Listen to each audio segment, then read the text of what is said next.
across beds, hearts and bucks. This is BBC Three Counties Radio.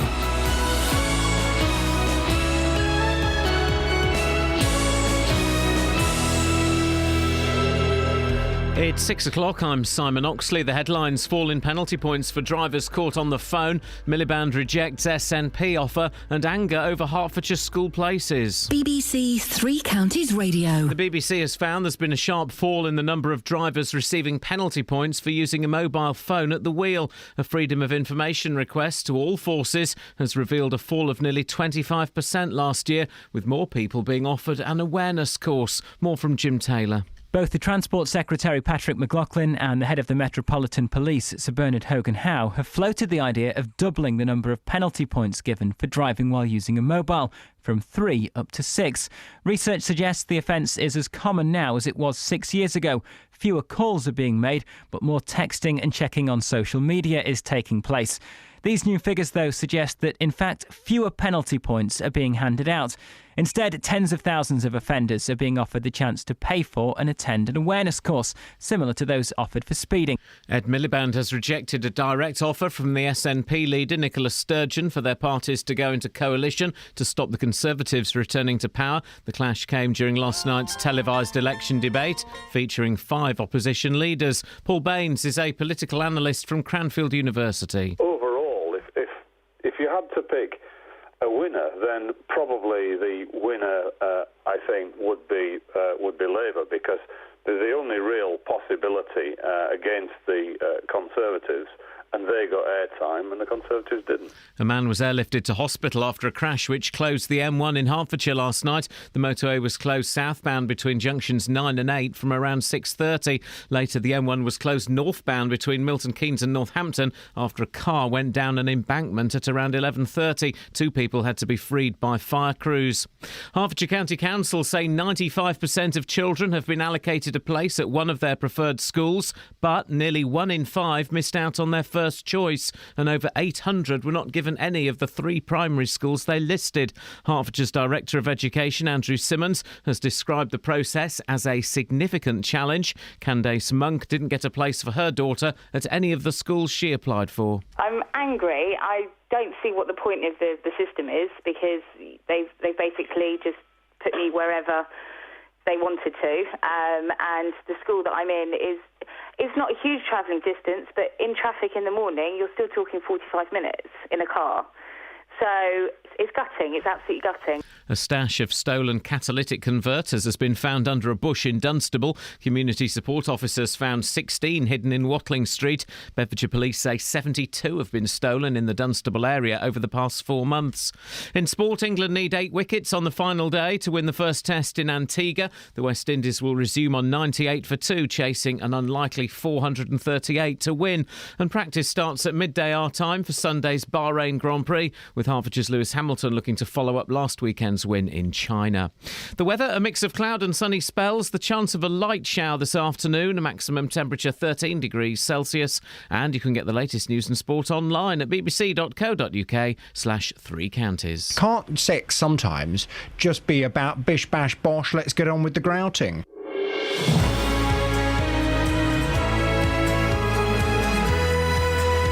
That's one way of looking at it. Thanks to Kelly Betts for pulling that off. What have I said? And thanks to a listener for bringing that to my attention. Busy show this morning.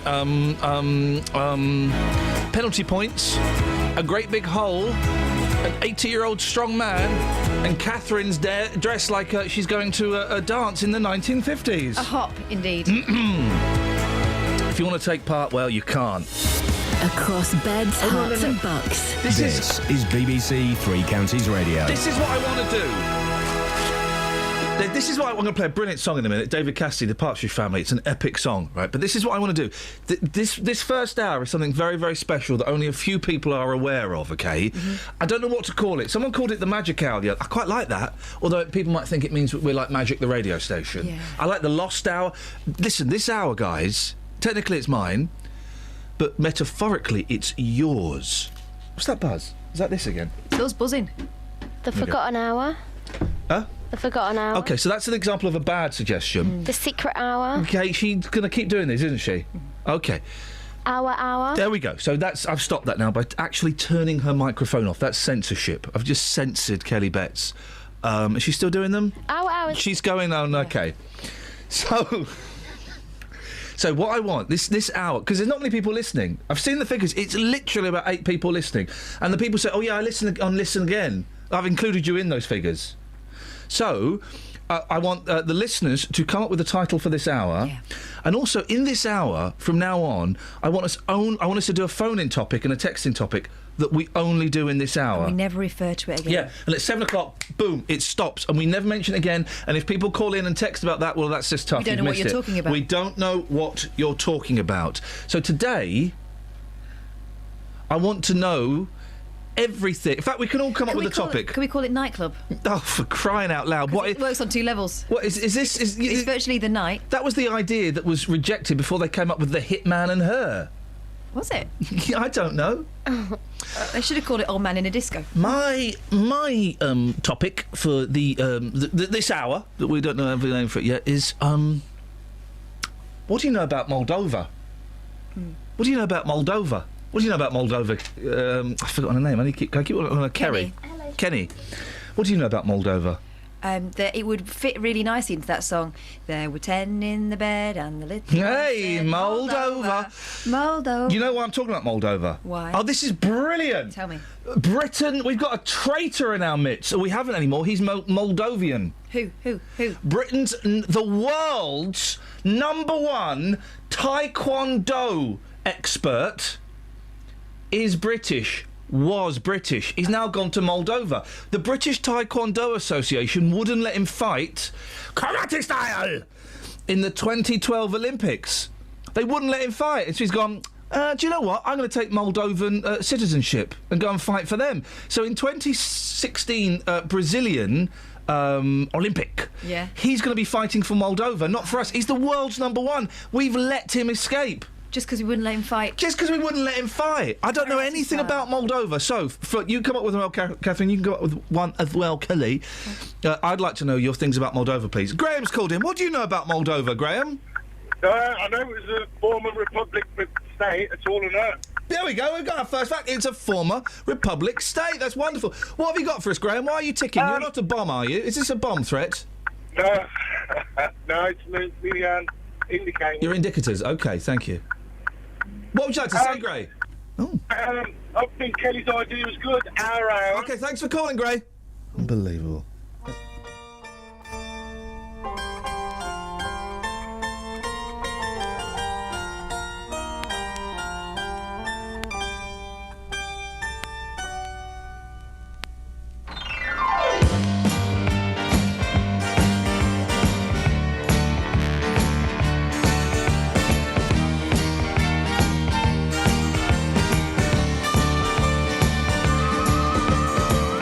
I feel the sun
will be free.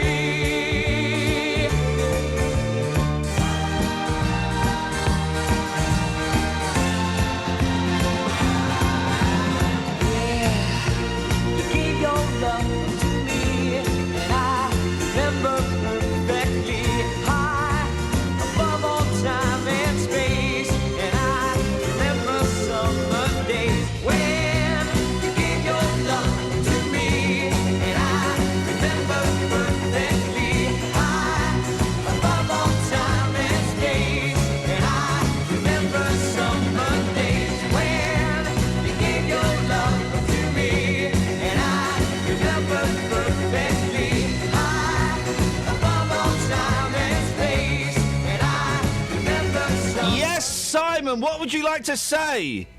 I would like to make a suggestion for the name of the first hour's chit-chat. Oh, let's be having it, Si. What you got? I've got it based on the BBC 3CR. Why don't you call it, like, for the Ollie Martins theme? He loves that word. 3 colleagues ragging. I like that. I kind of like a little ragging around. I think that might be that might be something. I've lost it. I've got to tidy my clips up. Where's my clip of Ollie? Oh, here we go. Ragging around with Iain, Catherine, and Kelly. Oh, exactly. Simon, listen. Thank you for that. Let's put that on the list. Let's put ragging around. We'll do it in a second because we've got to do this news. But we're going to do it now. We're going to clear the whiteboard of everything. We're just going to put down suggestions for the title of this hour between 6 and 7. Huh? Rubber. Where's the rubber? Just use your arm, mate. Oh, no. Do it in a minute. We got to do a news story, actually, I've just remembered. Oh, I do like that, though. Ragging around. With Iain, Catherine and Kelly. Ragging around. What are you doing between 6 and 7? Oh, we're just... Ragging around. Oh, I like it. That's a good one, Simon. Thank you, mate. I like it because it shows he's been paying attention. Yeah. Hey, we had this fella get in touch with you yesterday. It's like killing a bee with a bazooka. We did. I was delighted. Apparently he's called Rob. Oh, you know... Oh, I've just had an idea that's so sexual. What we're going to do... We're going to do a live show where we're going to get all of these people to come on. We go, ladies and gentlemen, it's Rob. And Rob just comes up to the microphone. He just stands there. There's a huge round of applause. Rob comes up to the microphone and he goes... It's like killing a bee with a bazooka. Ah! He walks off. Next one comes on. Ladies and gentlemen, would you please welcome the former PCC of... where is he? Bedfordshire. The current pitch. So I do apologise. It's Mr. Ollie Martins. Ragging around. Hey! It's going to be awesome. We've got to do this story, otherwise I'll get told off. But my mind is distracted. Hey, here's something, guys. Here's some facts and numbers. There's been a sharp fall in the number of drivers getting caught using a mobile phone at the wheel. You pick us a winner? No, I've got a really nose. Go on. Figure show last year 73,000 fixed penalty notices were issued in England and Wales. That's down almost 25% on the previous year. Catherine's been crunching the stats between her thighs. What's this fall being put down to, Catherine, please? Well, this decrease is being put down to more drivers attending speed awareness courses similar to those offered for speeding, right? This is what the police say. The suspicion is that fewer people are being caught. Yeah, they had a little blitz and then they stopped. There's a course being used by police forces across England to re-educate people caught on their mobiles. It's got a catchy name. Do you want to hear it? Yeah, go on. What's Driving Us? Hey, what's driving us? When it launched in 2012, 12,000 people went on it. Last year, it leapt up to just under 100,000.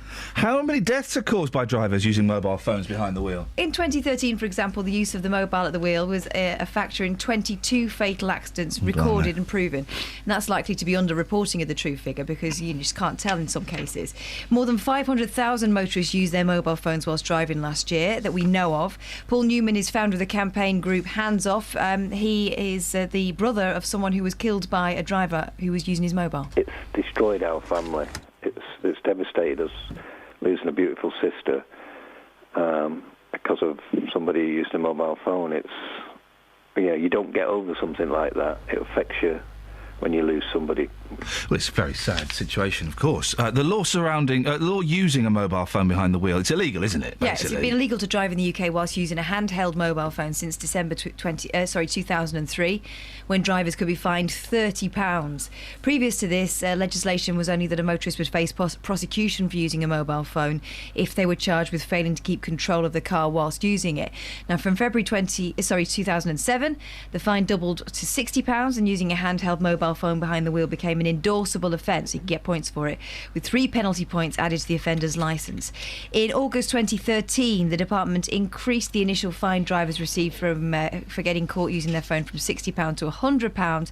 And then in July last year, Transport Secretary Patrick McLaughlin said he wanted to double the points penalty for mobile phone use. I often see people using what is, I believe, called cradles. Yeah. You can buy them for like $6.99 in petrol stations. You stick to your dashboard and you put your phone on it. They're okay, are they? I had one of those until pretty recently. Drivers can use a hand-free mobile phone as long as it has a cradle attached to your dashboard and can be operated remotely. But if you're stopped for driving in a poor or careless manner and the police discover that you're using a hands-free mobile phone, you could still be prosecuted for not having proper control of your vehicle. The penalty for which is the same as for using a handheld phone while driving, a £60 fine and 3 penalty points. Also, if you are in a genuine emergency situation and it would be unsafe for you to stop, there is an exemption in place that allows motorists to call the emergency services on 999 or 112 while driving. What's 112? I have no idea. Is 112 an actual... Well, obviously it's an actual number. It's 112. I know about 101. Guys? Travel news for beds, cards and bugs. BBC Three Counties Radio. There were delays of up to 45 minutes on the trains this morning because of a signal failure at Wembley Central. It's affecting London Midland services between London Euston and Tring and between Milton Keynes Central and Shepherd's Bush. On the motorways, it's not looking too bad at the moment. It's quite clear on the M25 and the A1M's moving fine. In Milton Keynes on Standing Way, there's roadworks around the Kingston roundabout, which could cause some delays later on this morning. And it could be busy in High Wycombe through the roadworks on Marlow Hill that are just outside the leisure centre. Samantha Breath, BBC Three Counties Radio. Thank you very much, Sammy. Turns out 112 is an emergency number you can dial from your telephone for free. Who knew that? I didn't. 6:17. It is Friday, the 17th of April. I'm Iain Lee. These are your headlines on BBC Three Counties Radio. The BBC has found there's a sharp fall in the number of drivers receiving penalty points for using a mobile phone at the wheel. Ed Miliband has rejected a direct offer from the SNP leader Nicola Sturgeon for their parties to go into coalition and then to pop out for KFC. And nearly 1 in 5 children have missed out on their first choice of primary school in Hertfordshire. BBC Three Counties Radio.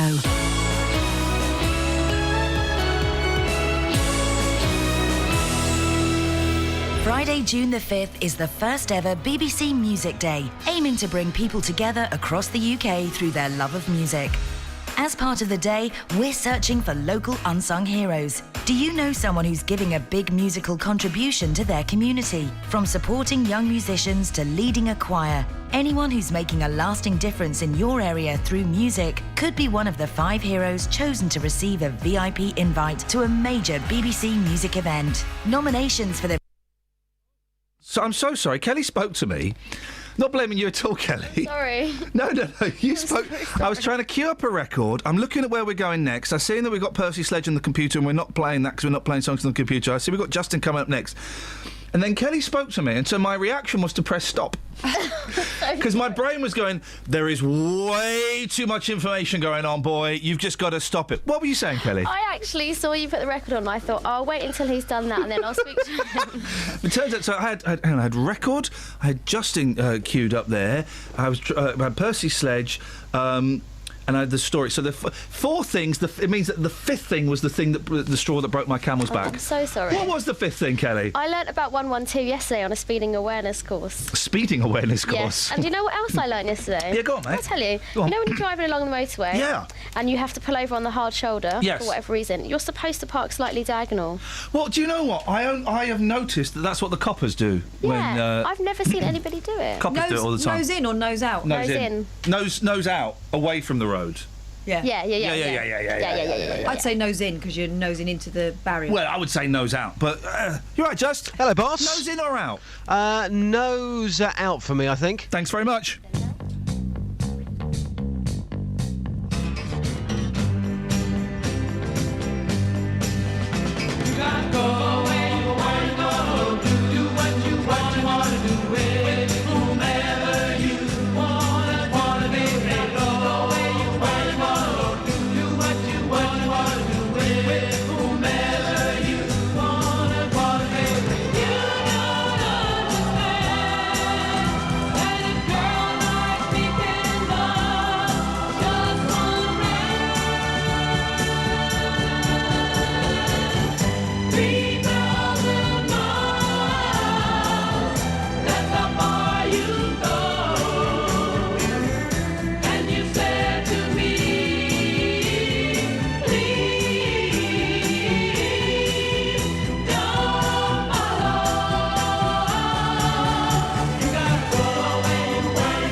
Justin Dealey!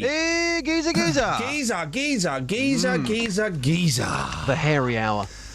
Oh, we've got to put it on the board, Catherine, but I don't like it. No, I know, and I don't want to look at it, but you're going to have to put it on the board.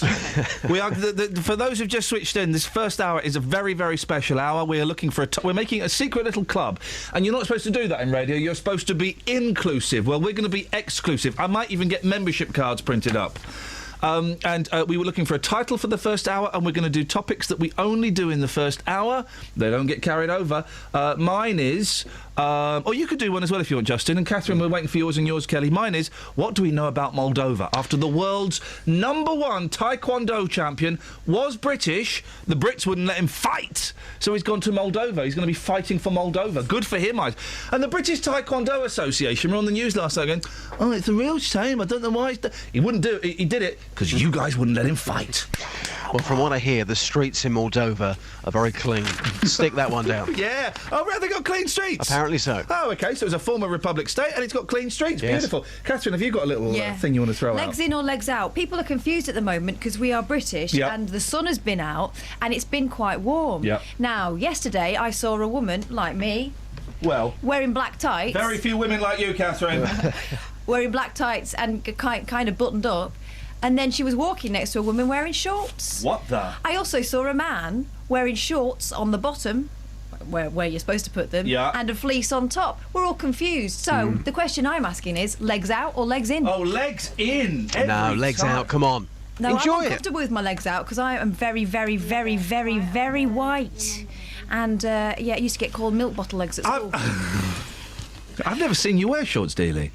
I wear shorts quite a bit, yeah, just not for you. OK. You got anything you want to throw into the mix? You said earlier on about phone-ins. Yeah. Well, our next story this morning is about this giant hole in Leavesden. This is the hole in... This is amazing. Yep. The hole is it's not just any old hole. It's a huge kind of well that opened up when his little girl was jumping up and down in the back garden. Absolutely. So my phone-in for you, and I put this on Twitter yesterday, and it went down an absolute storm. Go on, fella, what you got? OK, so we've got a 20-foot, I would say, and we have got high-tech measuring measuring equipment here this morning to deal with this, to get the proper figures. So a 20-foot well/hole here in Leavesden. Yes. My phone in for you is, this hole's had a big impact on me. Yes. Which hole has taken your breath away? Which hole... What? Which hole has taken your breath away? You want to do that as a phone-in? Mate, I put this on Twitter yesterday and it was flying. For example, Led Zeppelin, Whole Lot of Love. Somebody said to me, Luton Town Football Club. That's my favourite hole. All right. What did Scott suggest? He suggested something which I can't say on the radio. Dennis, what's your favourite hole? Oh no! Please don't come into that, please. My favourite hole is you can't pronounce it on with you. Ladies and gentlemen, thank you very much indeed. All right, I'm not keen, but we'll put it out there. Yeah, I think it'll work. All right, okay. What's your favourite hole? 08459. I tell you what we'll do. We'll carry that one throughout the whole morning, not just for the first hour. How's about that? Oh. And we'll prove to you, Justin, that you really haven't got a clue how to do phone-in radio. Oh right. Okay. Yeah, thanks. Now, you're welcome. We'll speak again at 9 about it, and you can apologise. Now, this hole. Tell us about it.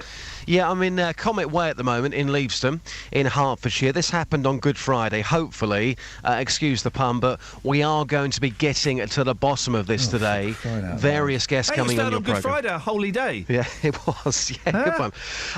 Thanks, mate. Stephen Kempster, he lives in this block of flats here. He's lived here for 13 years, 12 flats. His 4-year-old child was playing on the grass in the communal area, which then suddenly disappeared. Take a listen to this. Firstly, it was a neighbour's little girl running up and down the grass. And it was just bouncy, so they thought it was fun to run past. She went to the shops with her mum, and my little girl decided to do the same thing, but instead of running, she started to bounce just where it was. I see the ground start sinking further and further down, and I thought, it doesn't look good. So I moved my little girl out of the way and my little boy. I decided to have a jump, which I wouldn't recommend, and as I jumped, my foot went straight through it. At first, we thought we just found a rabbit hole or something silly like that. So I tried sticking my arm down, I lifted the flap of grass that my foot went through over, and I thought, that's not good, I cannot see the bottom of this. Yeah. So I lifted it a bit further and stuck my arm in, it went right to my shoulder. My boy made a joke about it, thought he found the Goonies hole. Yeah. Well, it does look like something out of the Goonies. You're half expecting Chunk to come up there and say, hey, you guys. Yeah.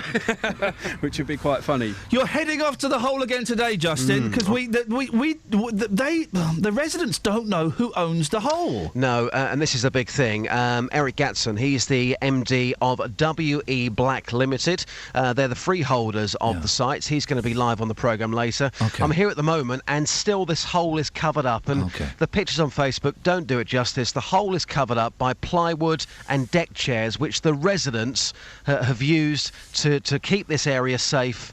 It's absolutely unbelievable. Okay. The big wake-off? The big wake-off. Been suggested? Oh, that's a good one, actually. I quite like that. It's a bit like Waco, though, and I don't really... We could call it The Hole. Sorry? The Hole. What, the show? Down the Hole with Iain Lee. Oh, from the terrible show. Thank you, Justin. Thank you, boss. Dennis. Good morning. What's your favourite hole? Oh, no, we've done that. What would you like to call the first hour? Sound off. Sorry? Sound off. Why? Well, then you shut you all up. Oh, how rude. How rude. No, it's sound. Let people sound off on there. Oh, gosh, I've been sent a horrible picture. Oh, gosh. Get this, right, you know in Japan, you got toilets. Yeah, oh gosh, yeah. You got toilets and they've got buttons, Dennis. They've got computerised robotic toilets that make flush noises if you're a lady to protect your modesty, that warm the seat, that fire a douche for a gentleman, that fire a douche for a lady, that do all kinds of things. Well, Darren's just sent me a picture of the edge of a thigh and a buttock and one of these Japanese remote control things, these control pads. Because if you press the wrong button, you're going to get blowback. Well, his question is, which button do I press? I'm going to suggest, press the green one, Darren. Anything else, Den? Yes. Thanks. Oh. Those toilets are the same in Singapore, but when I was in the Andrew... I took my wife to... where is Singapore? Asia. So you got to say Singapore, okay? I took my wife, not you, Dennis. I don't trust you with a feed line. No, we'll tell you. We'll try it with you, Dennis. Okay, so you say Singapore. Yeah. I took my wife to an Asian island. Is it an island? If you want. I took my wife to an Asian island to see Neil Diamond in concert. I knew I couldn't trust him. Look at me. I took my wife to an Asian island to see Neil Diamond in concert. Singapore? No, he's quite wealthy, actually. Anyway. What are you tutting for, mate? Pressurising toilets. A quickie. When I was in the Navy, we were stationed somewhere where we were having people come on board and have a look round. Yeah. And we'd been having some trouble with the fire. He's quite wealthy. He's Neil Diamond. He's one of the richest singers in the world. They had a fire line in the thing. But if you had a fire... Neil Diamond, Singapore? Yeah. No, just let me finish, please.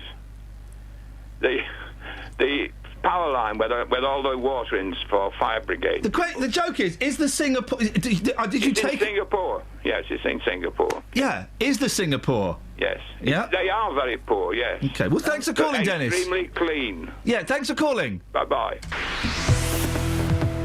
Travel news for beds, cards and bugs. BBC Three Counties Radio. There are delays of up to 45 minutes on the trains this morning in and out of London Euston. It's because of a signal failure at Wembley Central, so it's affecting London Midland services between Tring and London Euston, and southern trains between Milton Keynes Central and Shepherd's Bush. On the motorways, the M11 northbound reports that there was a suitcase in the road at junction 8 for Bishop Stortford and Stansted, but we have heard that's now been removed, so it's not causing any delays. Inbound Green on the North Circular Road is starting to look slow between the Clock House interchange and New Southgate. And in Bushey, there's roadworks on the High Street at Melbourne Road, which could cause some delays this morning. Samantha Bruff, BBC Three Counties Radio. Across beds, hearts and bugs. This is BBC Three Counties Radio.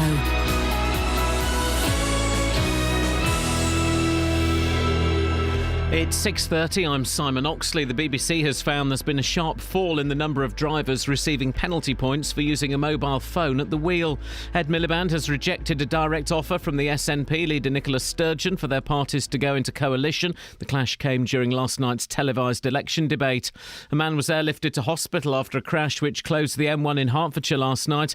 And Hertfordshire County Council say 95% of children have been allocated a place at one of their preferred schools, but nearly 1 in 5 missed out on their first choice, and over 800 were not given any of the 3 primary schools they listed. Three Counties Sports. BBC Three Counties Radio. England need 8 wickets on the final day to win the first test in Antigua. The West Indies will resume later on 98 for 2, chasing an unlikely 438 to win. Practice starts at midday our time for Sunday's Bahrain Grand Prix, with Hertfordshire's Lewis Hamilton looking to follow up last weekend's win in China. Hamilton is playing down the latest spat with teammate Nico Rosberg. You know what? I never actually feel any friction. I never actually feel it. Obviously, it is there. It's very rarely coming from my side, so I don't know. I just kind of keep my head down and let them do what they want to do, and I just do my talking on the track. Watford continue their Championship promotion challenge at home to Sheffield Wednesday tomorrow. Tonight, second place Norwich hosts fourth place Middlesbrough. In League One, Milton Keynes Dons host Leyton Orient. Second place Preston, just 3 points ahead of the Dons, are at Port Vale tonight. In League Two tomorrow, third place Wickham travel to Wimbledon. Here's manager Gareth Ainsworth. It's now getting back down to earth quickly. We've got 3 huge games coming up, starting with Wimbledon on Saturday, and picking up a couple of injuries wasn't great on Tuesday night, so we'll be getting those reassessed. Stevenage are away to Accrington with Graham Westley's side looking to cement a playoff place. I think our agenda is very straightforward. We aim to go into the playoffs with 6 straight wins. I think that will be a ferocious mental disadvantage for everybody else and a ferocious advantage for ourselves. We want to be the top of the form table at the time when the playoffs are played. And Luton, who are outside the playoff places, host struggling Hartlepool. Manager John Still will be without striker Paul Benson after they lost the appeal against his midweek red card. And in Speedway, Rye House make the long trip to Plymouth in the League Cup tonight. They host Sheffield in the Premier League tomorrow evening. BBC Three Counties News and Sport. The next full bulletin is at 7. Apologies to Simon and to indeed news fans. I think you're hijacked by a bit of this. And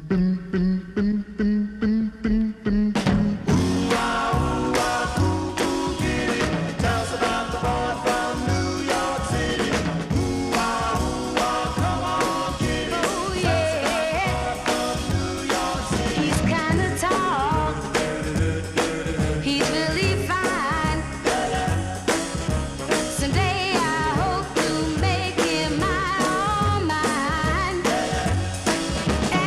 neat and also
with a name for this hour.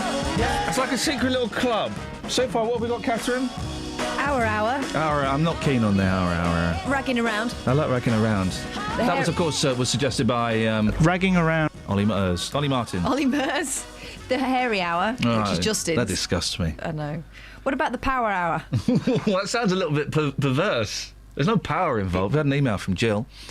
I was only half listening to that ad you played because it was wordy. Interesting. But noticed it was music-based. Can you tell me what it was about in a nutshell? Because my son is a gifted pianist and it applies to him. I don't know, Jill, I wasn't listening either. It was too wordy for me.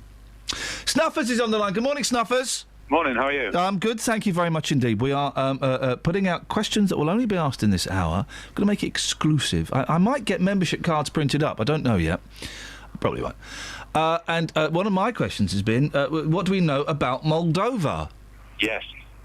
Well, what do you know about Moldova? Moldova has some of the fastest broadband internet in the world. Oh, you see? This is better than I thought it would be. I don't know whether that's even true. It's faster than about 150 countries, faster than the USA, faster than Norway. Wow. How have Moldova got internet that's not only faster than the United States thereof, but also faster than Norway, you say? I don't know. I mean, maybe it's like less people using it or something. Oh, yes, was it? Yeah. Another one.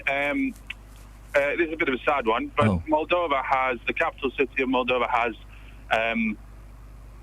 the largest Jewish cemetery in Europe. Oh, flippin' heck. Well, OK, so what do we know about Moldova so far? Largest Jewish cemetery in Europe, did you say, Snuffers? Yes, because it's one of the ones that people don't really know about because the Germans went through there before everyone could get out. Right, OK. So they've got that. They've got the fastest broadband in the world. Yeah. GDP. Yeah, go on. GDP is about, it hovers kind of between 12 and 13 billion. How do you know all this stuff, Snuffers? It's documentaries. I spend my life watching documentaries. About Moldova. He actually knows this stuff. He's not reading it from Wikipedia, guys. He knows it. It's about 12 or 13 billion, and you put that in perspective, that is about a fifth of what was spent on Black Friday last year. Now, worldwide. Justin Dealey said that they've got very clean streets. True or false? Probably. Les German Snuffers with his... Oh, ask him the other questions. What quick. was the other one? Go on. Legs out or legs in, Snuffers? Sorry, what's that for? Well, what's that for? Because of the weather. Are you got your shorts on, or are you wearing trousers? Is what I'm asking you. I'm wearing a nice pair of blue jeans today, but I am off to a meeting. I know you wouldn't approve, Ian. Yeah, it's a bit of a casual meeting, but it's not casual enough that I could wear shorts. No, well, you can wear jeans in meetings. I wear jeans in meetings all the time, but no, you can never wear... We got idiots that work here that think it's appropriate to wear shorts. Oh. Gary Floyd I'm talking about specifically. And they're the same ones... Kells likes it. They're the same ones who'll be wearing flip-flops with him. Oh, Gary Floyd... I don't know anybody else's name in the office. Jeff does it. Is there a Jeff upstairs? Yeah, Jeff Doyle. Off of the Jeff's sport. always wears shorts. Don't know Jeff? No? Works here, does he? Yeah. Well, work, loosely. There's other men that work here. I don't know. Luke, I bet he wears shorts. Huh? Yeah, Luke. Is that the cleaner? The cleaning lady? The little lady that does the cleaning? He is clean. Okay. Snuffers?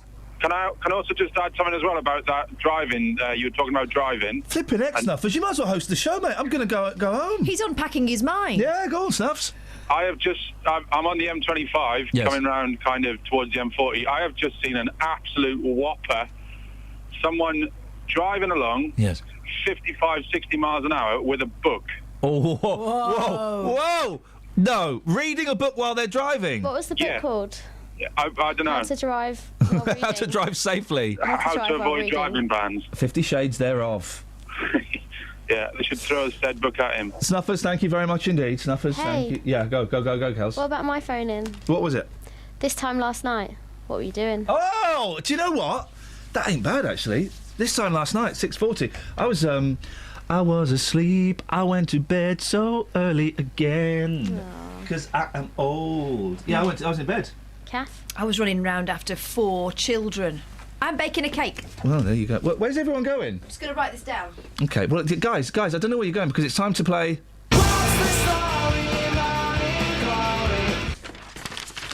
Yeah, I've got no one on my... I'm listening.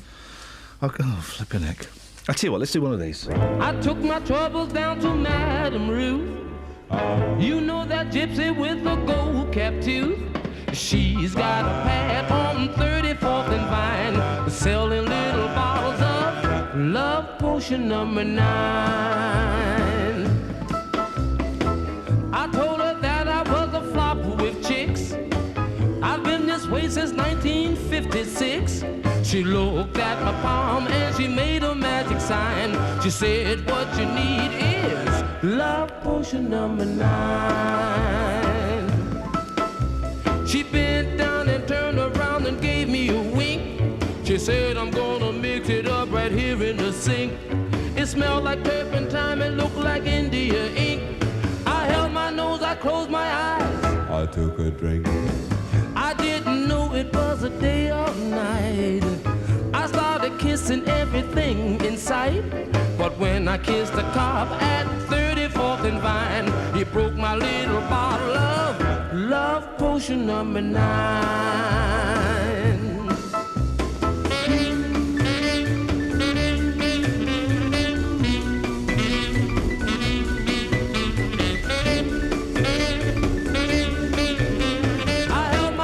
Close my eyes. I took a drink. I didn't know it was a day or night. I started kissing everything in sight. I had so much fun that I'm going back again. I wonder what happened with love potion number 10.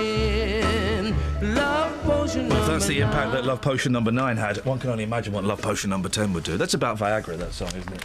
Or something. Or something like that. Right, so it's time for a little bit of... It's where I give you the headlines and you have to... I don't want to say it like that because then it does sound like a Scott Mills feature. Right, OK, so... Oh, this is a good one. Okay, this is a good one. It's more about the picture than the story. Right. Alcopope. Alcopope. Kelly Betts, Alcopope. Pope. Yeah. Loves the booze. Ladies and gentlemen, I'll stop you there. Is the Pope... He's not just loving the booze, he's got a pint on the go. That's got quite a lot of head on it. It's the Pope with a pint on the go. It's one of the best pictures ever. And he's loving it. 88 years old. He's having a pint. OK. Well, he was moaning the other day about being stressed out. Maybe this is the answer. OK, they've got two more, and I'm going to do these quite quickly because they're... Well, they're all good ones. Hang on a second. This next one,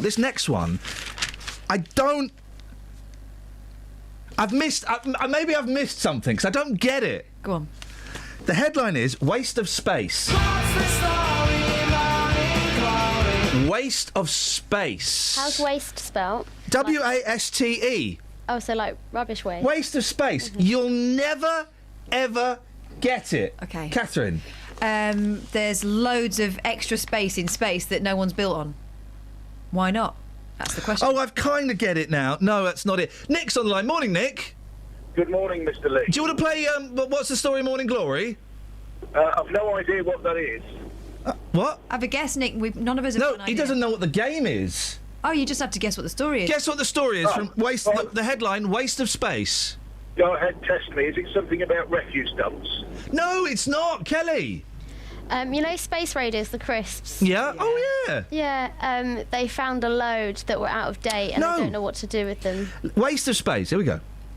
Labour councillor Simon Parks, 53, who claimed his mother was a 9-foot green alien, has quit in Whitby, North Yorks. I mean... Has quit what? Has quit in Whitby. He's Whitby. Nick, you've got Moldovan facts, have you? Go on.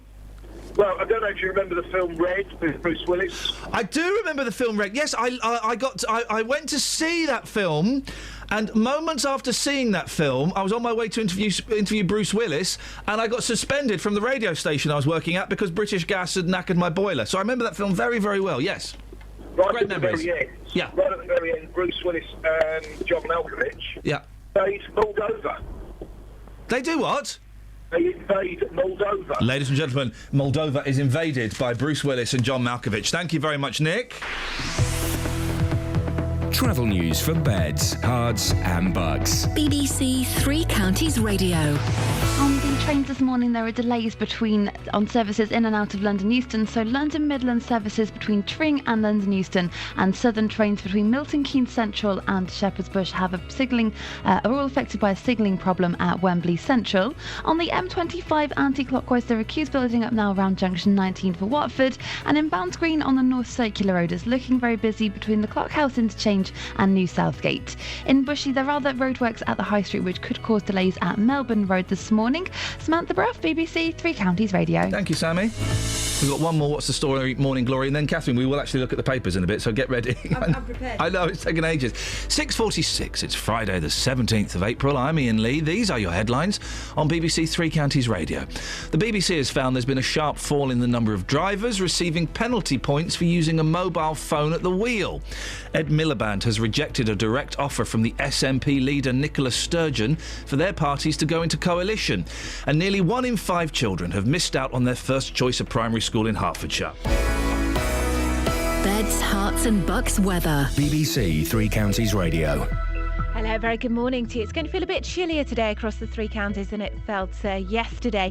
Afternoon temperatures will be slightly down, and we've got a lower dew point as well, which means cooler, drier air. We're going to see the wind increase as well in speed. It's an easterly wind, so it will feel chilly in the shade and, of course, in exposure to this easterly wind. We may well see a few drips and drabs of rain just fall from the thickness of the cloud this morning, but I think for the most part it does look like it's going to stay dry. If we do see any spots of rain, it's most likely to be over eastern areas of Hertfordshire, but most places dry. Some good spells of sunshine throughout the day as well, so it's not feeling too bad, and certainly in the sunshine it will feel quite warm. But we are seeing lower temperatures today than we saw yesterday, so highs of only probably 13 or 14 degrees, which is 57 in Fahrenheit. Now, as we head into this evening, there'll be some evening spells of sunshine around overnight tonight, a chilly night to come, but with the strength of the breeze it will help to keep any frost well at bay, so lows of 4 or 5 degrees. Over the weekend it's dry and settled. There'll be lots of sunshine around on Saturday, although it will turn quite blustery, I think, at times. Highs of around 13 or 14 degrees, so no great shakes there, but very pleasant in the sunshine, and it'll be a bit cloudier on Sunday. That's the forecast. Call 08459 455 555. Right, BBC Three Counties Radio. So, last one of these. My levels are all to cock this morning, and the thing is, because that's really low. It don't matter. We'll just have to ride it, and you'll have to. So, is that your chair? Yes. Here's the headline: M-Way servicing. Servicing. Catherine's drop in tone indicates she's got an idea of roughly what this is about. M-Way servicing. Let's start with you, Catherine. You think so? Cocky? No clue. Yeah, exactly. I would say that it's about people being romantic on the motorway. Now, bearing in mind, I've just been told that we've got guests listening to us from America. Good morning, Andrea. So let's try and, really present a good, classy image of the BBC to our American cousins. Well, it's not us doing it, it's the people who are doing it on the motorway. M-Way servicing. So what are you saying it is? Yeah, the people are doing it on the motorway. She's right. I'll butt in there. Again, another... Oh, I'll butt in there. That's polite dogging. A motorway service station is shaming suspected doggers by beaming their pictures to large-screen TVs. I bet they love that, some of them. How do you suspect someone's a dogger? I mean, it's either they are or they're not. Customers. This is brilliant. Customers see live shots of nearby woodland and can spot when people stray into view. Woodland or woodland? Woodland. I want to help you, woodland. Woodland surrounding the Penligare services on the M4 near Swansea has become a hotspot for fans of outdoor sex. Fans. Footage of them, along with their car registration numbers, are now being handed to the police. Oh, really? Don't it make you want to puke? This is for Andrea, who's listening in America, for crying out loud.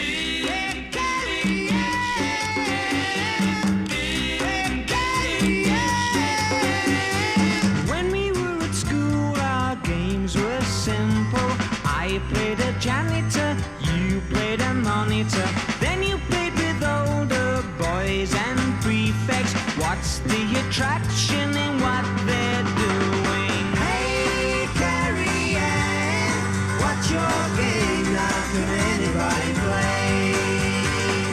Hey, Carrie Ann, what's your game? Now can anybody play?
What's your game now? Can anybody play? Hey, Carrie Ann, what's your game now? Can anybody play? People live and learn, but you're still learning. You use my mind and I'll be your teacher. When the lesson's over, you'll be with me. Then I'll hear the other people saying, hey, Carrie Ann, what's your game now? Can anybody... I don't do requests, but Andrea's very nice. She's one of the kind of Monkeys fans that I know and communicate with very freely. She's delightful. And she's listening in America. And she just tweeted... Oh, hang on, that's a bit.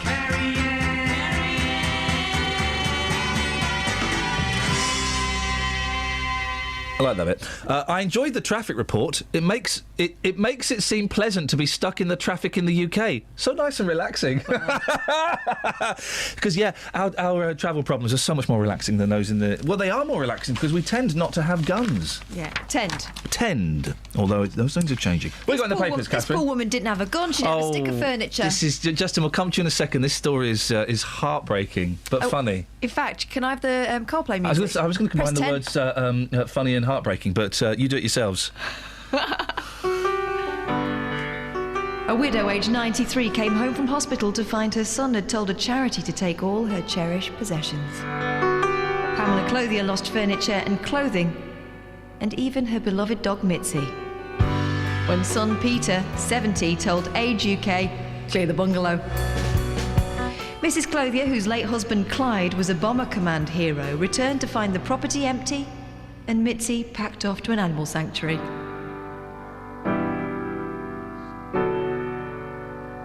She claimed her son told the charity she did not need her possessions because she was not coming home again.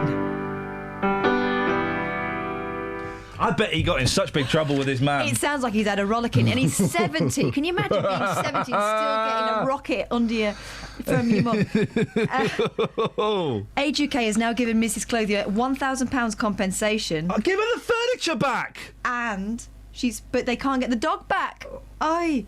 The retired businesswoman said... No, of course she can. She just needs to go and whistle and slap her thighs. Here, Mitzi! Here, Mitzi! The retired businesswoman said, my son Peter didn't think I was going to make it, so he just upped and tried to sell everything. I can't believe he could be so cruel. They left me with nothing. Oh, dear. Mr. Clothier, who the only picture they've got of this fella is from the 1980s, and they've put that in the caption, Peter Clothier in the 1980s. I mean, he's 70 now. I'm guessing he's not wearing the tinted spectacles anymore. Oh, dearie me. Justin, can you believe? Unbelievable. It's unbelievable. He's arguing that he negotiated everything with his mother. I don't think she knows that. No. Hey, Justin, say hello to... We've got Andrea listening from America. Andrea, good morning to you.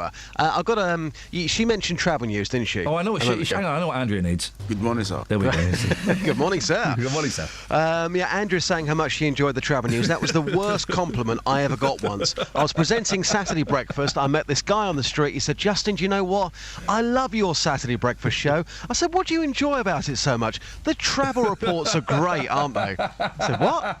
Yeah, it really helps me. Oh, thanks. Jess, we're going to send you on a little mission in a minute. Catherine, you got another story you want to do? Ringo Starr. Oh, I love Ringo. He tells Rolling Stone magazine of being brought up in the Dingle area of Liverpool by his mother. I always thought I had a great childhood. Then a therapist told me, well, actually, it sounds like you were abandoned and lived in a slum. Oh, Ringo. The Beatles, 74, is described as looking younger than his son and fellow drummer Zach, who's a quarter of a century his father's junior at 49, and adds that's probably because It's a weird way of saying he's 25 years younger than him. I know. Or that Ringo was 25 when he had his son.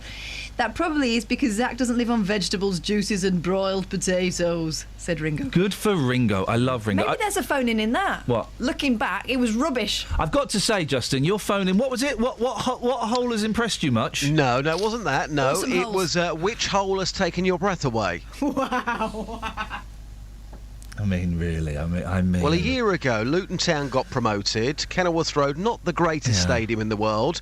The atmosphere was incredible. It took my breath away. I tell you what, Justin... Where's the hole? Where's the hole? Luton Town is the hole. Oh. The football club. The ground. But it's a lovely hole. It's my favourite hole. Okay, because I was going to do. Apparently, men are more likely to donate to charity when it's a pretty girl that asks. We knew that, didn't we? Yeah, That's why we know that. Not so much now, but the chuggers are hot girls and hot guys. Charities and cults. Oh, well, cults and religions, yes. The Jehovah's Witnesses, the last 3 years, they've really upped their game on the looks department. No, the guy they sent round to me on the weekend was below par. They send really hot girls round now, the JWs. Anyway, I was going to send you out on that, Just, but I would like to compound your humiliation. Yes. Take your holes to the street, please. Seriously? Yes, mate. Okay. Because you've got to learn, and you're not going to learn if I just keep saying. So you've got to go and meet the public. People will have stories. I meet the public every day. No, they won't. What hole has taken your breath away? Yes. And I want you to ask that question to people. Mm-hmm. Okay? Yeah, no worries. You're such a plum. Speak to you later. Take care. Ta-ra. Kels, what hole has taken your breath away? Oh, I've asked the wrong person there, haven't I? Desperately trying to think of something she can say on the radio. Courtney Love. Okay, yeah, no, I'll buy that. Wookie hole. Mm-hmm. I looked down Vesuvius and there was a tree in there. I don't Didn't take my breath away. It made me go, oh. We know this thing, don't we? It's like big research. Oh, if there's a pretty girl, men compete to outdo each other when a pretty woman asks for a charitable donation. Researchers have discovered. The tendency was revealed in a study of donation websites from last year's London Marathon. We know that. That's why chuggers, not so much now, because people get desperate for any old, munter, male or female, to ask for your credit card details. But it would always be hot girls would approach the guys, and hot guys would approach the girls. And they always say something like, "What a beautiful smile. How are you today?" Bang, they're in. Never shake their hand, because you will never get your hand back. Travel news for beds, cards and bugs. BBC Three Counties Radio.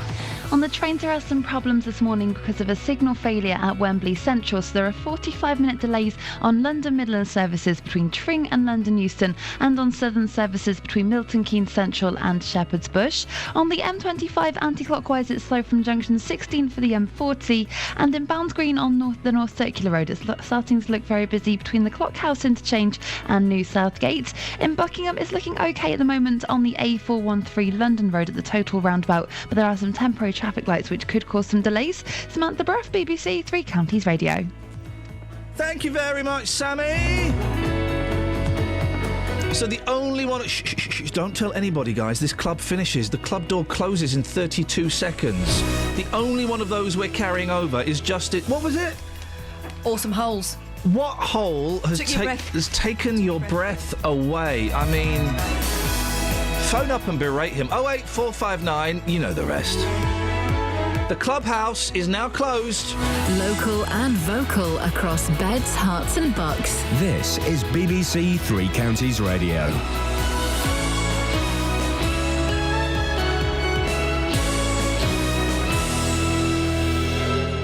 It's 7 o'clock. I'm Simon Oxley. The headline: sharp fall in drivers getting points for using a mobile phone. Miliband rejects coalition with the SNP, and anger over Hertfordshire school places. BBC Three Counties Radio. The BBC has found there's been a sharp fall in the number of drivers receiving penalty points for using a mobile phone at the wheel. A Freedom of Information request to all police forces has revealed a fall of nearly 25% last year, with more people being offered an awareness course. Jim Taylor has more. Both the Transport Secretary Patrick McLaughlin and the head of the Metropolitan Police, Sir Bernard Hogan-Howe, have floated the idea of doubling the number of penalty points given for driving while using a mobile, from 3 up to 6. Research suggests the offence is as common now as it was 6 years ago. Fewer calls are being made, but more texting and checking on social media is taking place. These new figures, though, suggest that, in fact, fewer penalty points are being handed out. Instead, tens of thousands of offenders are being offered the chance to pay for and attend an awareness course, similar to those offered for speeding. Ed Miliband has rejected a direct offer from the SNP leader Nicola Sturgeon for their parties to go into coalition to stop the Conservatives returning to power. The clash came during last night's televised election debate featuring 5 opposition leaders. Paul Baines is a political analyst from Cranfield University. Overall, if you had to pick a winner, then probably the winner, I think, would be Labour, because the only real possibility possibility against the Conservatives, and they got airtime and the Conservatives didn't. A man was airlifted to hospital after a crash which closed the M1 in Hertfordshire last night. The motorway was closed southbound between junctions 9 and 8 from around 6:30. Later, the M1 was closed northbound between Milton Keynes and Northampton after a car went down an embankment at about 11:30. 2 people had to be freed by fire crews. Hertfordshire County Council say 95% of children have been allocated a place at one of their preferred schools, but nearly 1 in 5 missed out on their first choice, and over 800 were not given any of the 3 primary schools they listed. Hertfordshire's Director of Education, Andrew Simmons, has described the process as a significant challenge. Candace Monk didn't get a place for her daughter at any of the primary schools she applied for. I'm angry. I don't see what the point of the system is, because they've basically just put me wherever they wanted to, and the school that I'm in is not a huge travelling distance, but in traffic in the morning you're still talking 45 minutes in a car. So it's gutting, it's absolutely gutting. Network Rail say disruption to services between Milton Keynes and London will continue until around 10:30. A signalling problem is affecting Virgin, London Midland and Southern trains.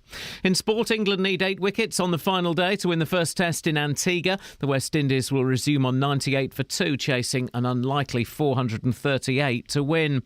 The weather, a mixture of cloud and sunny spells with a chance of a light shower this afternoon, a maximum temperature 13 degrees Celsius, and you can get the latest news and sport online at bbc.co.uk/3 counties.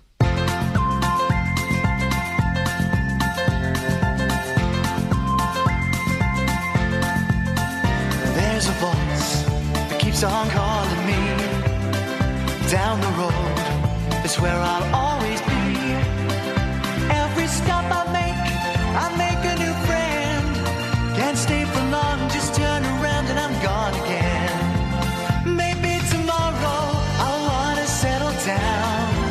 Until tomorrow, I'll just keep moving on down this road that never seems to end. When new adventure lies just around the bend.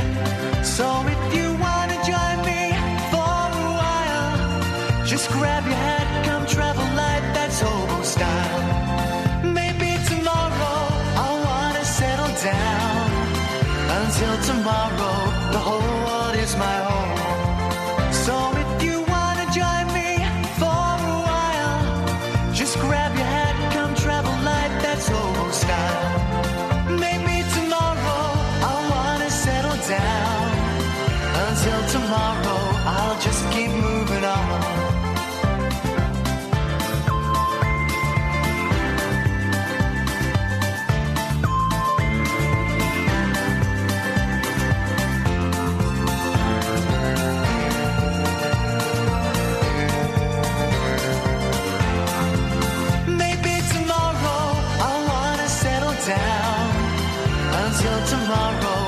Just keep moving on. There's a world that's waiting to unfold, a brand new tale no one has ever told. We've journeyed far, but you know it won't be long. We're almost there and we've paid our fare with a hobo song. Maybe tomorrow I'll want to settle down. Until tomorrow, I'll just keep moving on. So if you join me for a while, just grab your hat, come travel light, that's hobo style. Maybe tomorrow I'll find what I call home. Until tomorrow, you know I'm free to roll. This is Iain Lee on BBC Three Counties Radio.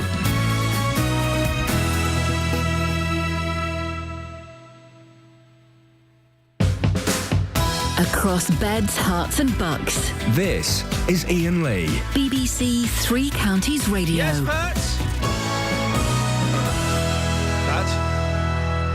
Pat? Morning, Ian. What you got for us, Pat? Well, I'm just puzzled, like I normally am sometimes. Yes, well, yes, you're getting older, Pat. I know. It's confusing. It's about the law on mobile phone use on the roads. Yes. Where is the law that says you have to give an awareness course to combat the fact that you don't want to really punish anyone on a mobile phone? I don't understand the question. Good. You've got a law on mobile phones. Yeah. Yeah, you're not allowed to use them or you get fined, penalised. And then someone comes out with, you go on an awareness course if you get caught. Yeah. Where's that law? Well, no, it's not a law. It's an option, isn't it? The law is you can't do it, and then the punishments are you either get you have the choice of either going on a course or getting points. It's the same as speeding. Oh no, it's the same thing. You try and bring out and attempt to bring out a strong law. Yeah.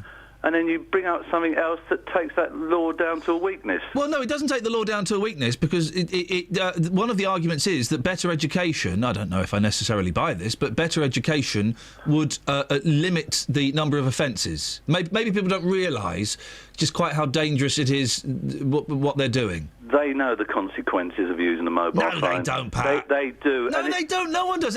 No one does. Most people do it. No one knows, really. Everyone's immortal in their own head. Well, they know the consequences because they know the police on the roads are not going to be there to enforce it. That's why they don't care. Pat, thank you very much indeed. We're talking about this because there has been a sharp fall in the number of drivers getting points for using a mobile phone at the wheel.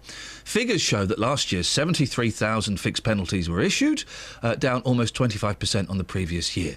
Joseph Cottrey-Monson is a specialist in motoring offences at the criminal defence firm Mary Monson Solicitors. Good morning, Joseph. Good morning. So less penalty notices are being issued to drivers as more are attending awareness courses. Where do you heard Pat there was confused about punishment versus education. What's your thoughts on it? Well, you've already given us kindly one of the arguments in favour of more education, and that's that probably most people don't realise when they're trotting along in their cars, drinking their coffee and thinking about God knows what and listening to Three Counties radio all at the same time, that in fact they're driving something that's a lethal weapon.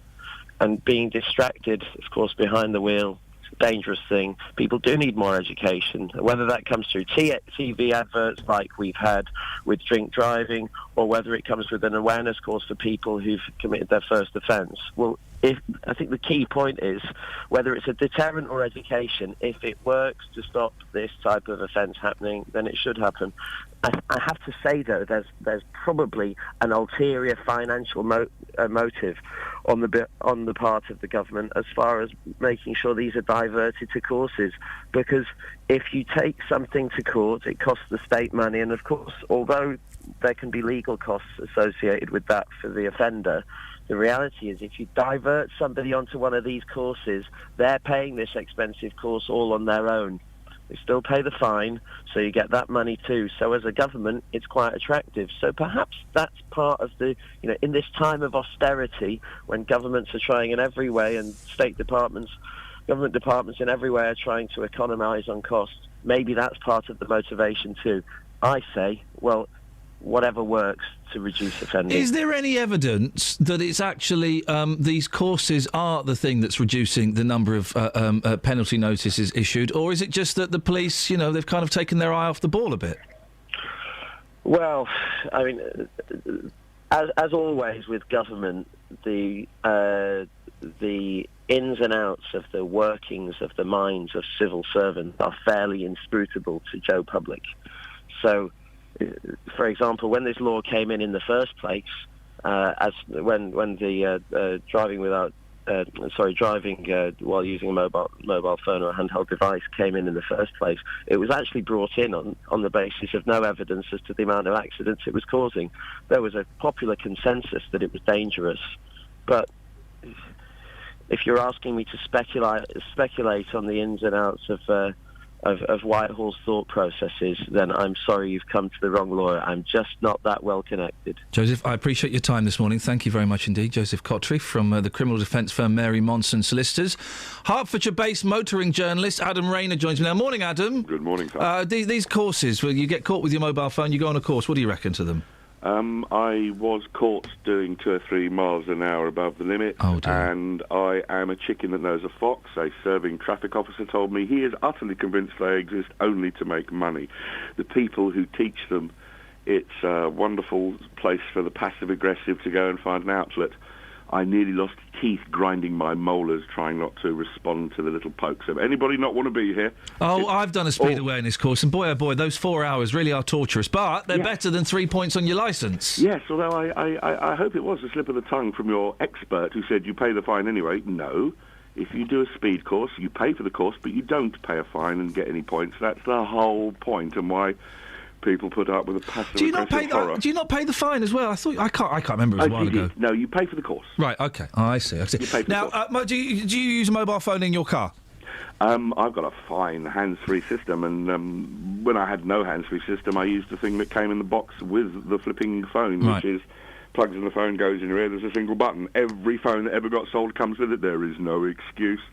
If you can afford to put fuel in your car, you can afford any number of technological solutions, and they go all the way through to ones you literally press a button and talk to. My car's got one built in, but the real issue is that people do need a prod to be told that they have to use a hands-free device, and in the meanwhile, the big issue, the biggest of all, is that the ROSPA people, the Royal Society of Prevention of Accidents, they will tell you that statistically, whether you're on a hands-free or just having a phone conversation, holding it to your head, like Dom Jolly with a big plastic one, it's actually as distracting. So keep it simple, stupid. Just, I'm here, I'm going to be home in a bit, love, or whatever.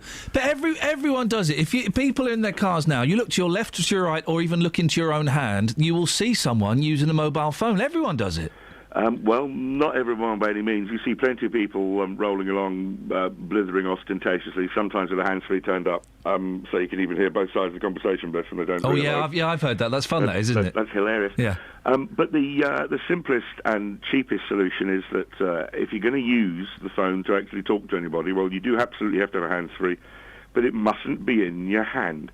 Every single car accessories shop has got plastic doodahs that stick in various ways to put phones on a holder, and that's the key thing. I was thrilled. I thought I'd found the phone holder of my dreams, and it's one that sticks in the slot of the CD player, turning the CD player into a slightly redundant whatever, and yet... So how do you play your CD? How are you going to play your Def Leppard? The disc still plays. Good.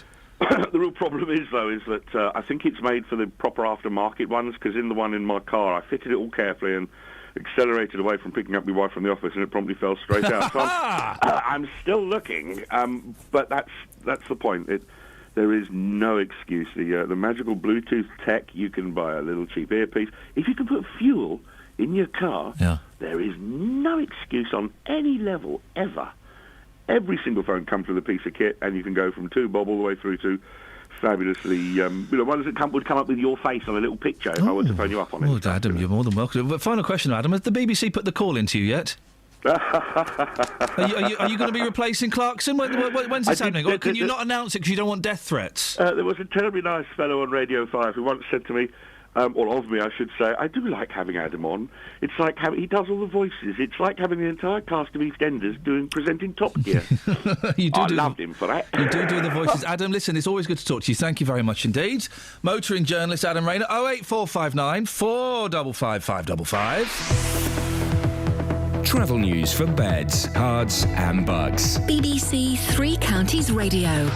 In Whitchurch, the A413 the High Street's been partially blocked by an accident around Church Headland Lane. The car's reported to have gone into a hedgerow, so it's partially blocking the road. In Bounds Green on the North Circular Road, it's very busy between the Clockhouse Interchange and New Southgate. And on the M25, it's slow anti-clockwise around junction 16 for the M40. On the trains, Southern and London Midland services are being affected by 45-minute delays because of a signal failure at Wembley Central. So it's affecting Southern services between Milton Keynes Central and Shepherd's Bush, and also London Midland services between Tring and London Euston. Samantha Bruff, BBC Three Counties Radio. Thank you very much. 7:15. It's Friday the 17th of April. I'm Iain Lee. These are your headlines on BBC Three Counties Radio. The BBC has found there's been a sharp fall in the number of drivers receiving penalty points for using a mobile phone at the wheel. Ed Miliband has rejected a direct offer from the SNP leader, Nicola Sturgeon, for their parties to go into coalition. And nearly 1 in 5 children have missed out on their first choice of primary school in Hertfordshire. BBC Three Counties Radio.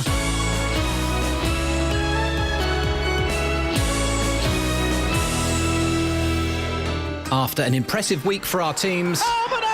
Seals the 3 points for Watford! tomorrow is all about pushing for promotion. Ali with a shot. Oh my word, what a goal from Dele Alli! We're with Watford, MK Dons, Luton and Stevenage. And it's drilled in by Tom Pett, left foot shot. And you can choose which game you listen to. A really bright start from Luton. Three Counties Sport, tomorrow from 2, here on BBC Three Counties Radio. Call 08459 455 555. BBC Three Counties Radio. Sarah is in Dunstable. Good morning, Sarah. Yeah, good morning. Good morning, Sarah. What have you got for us?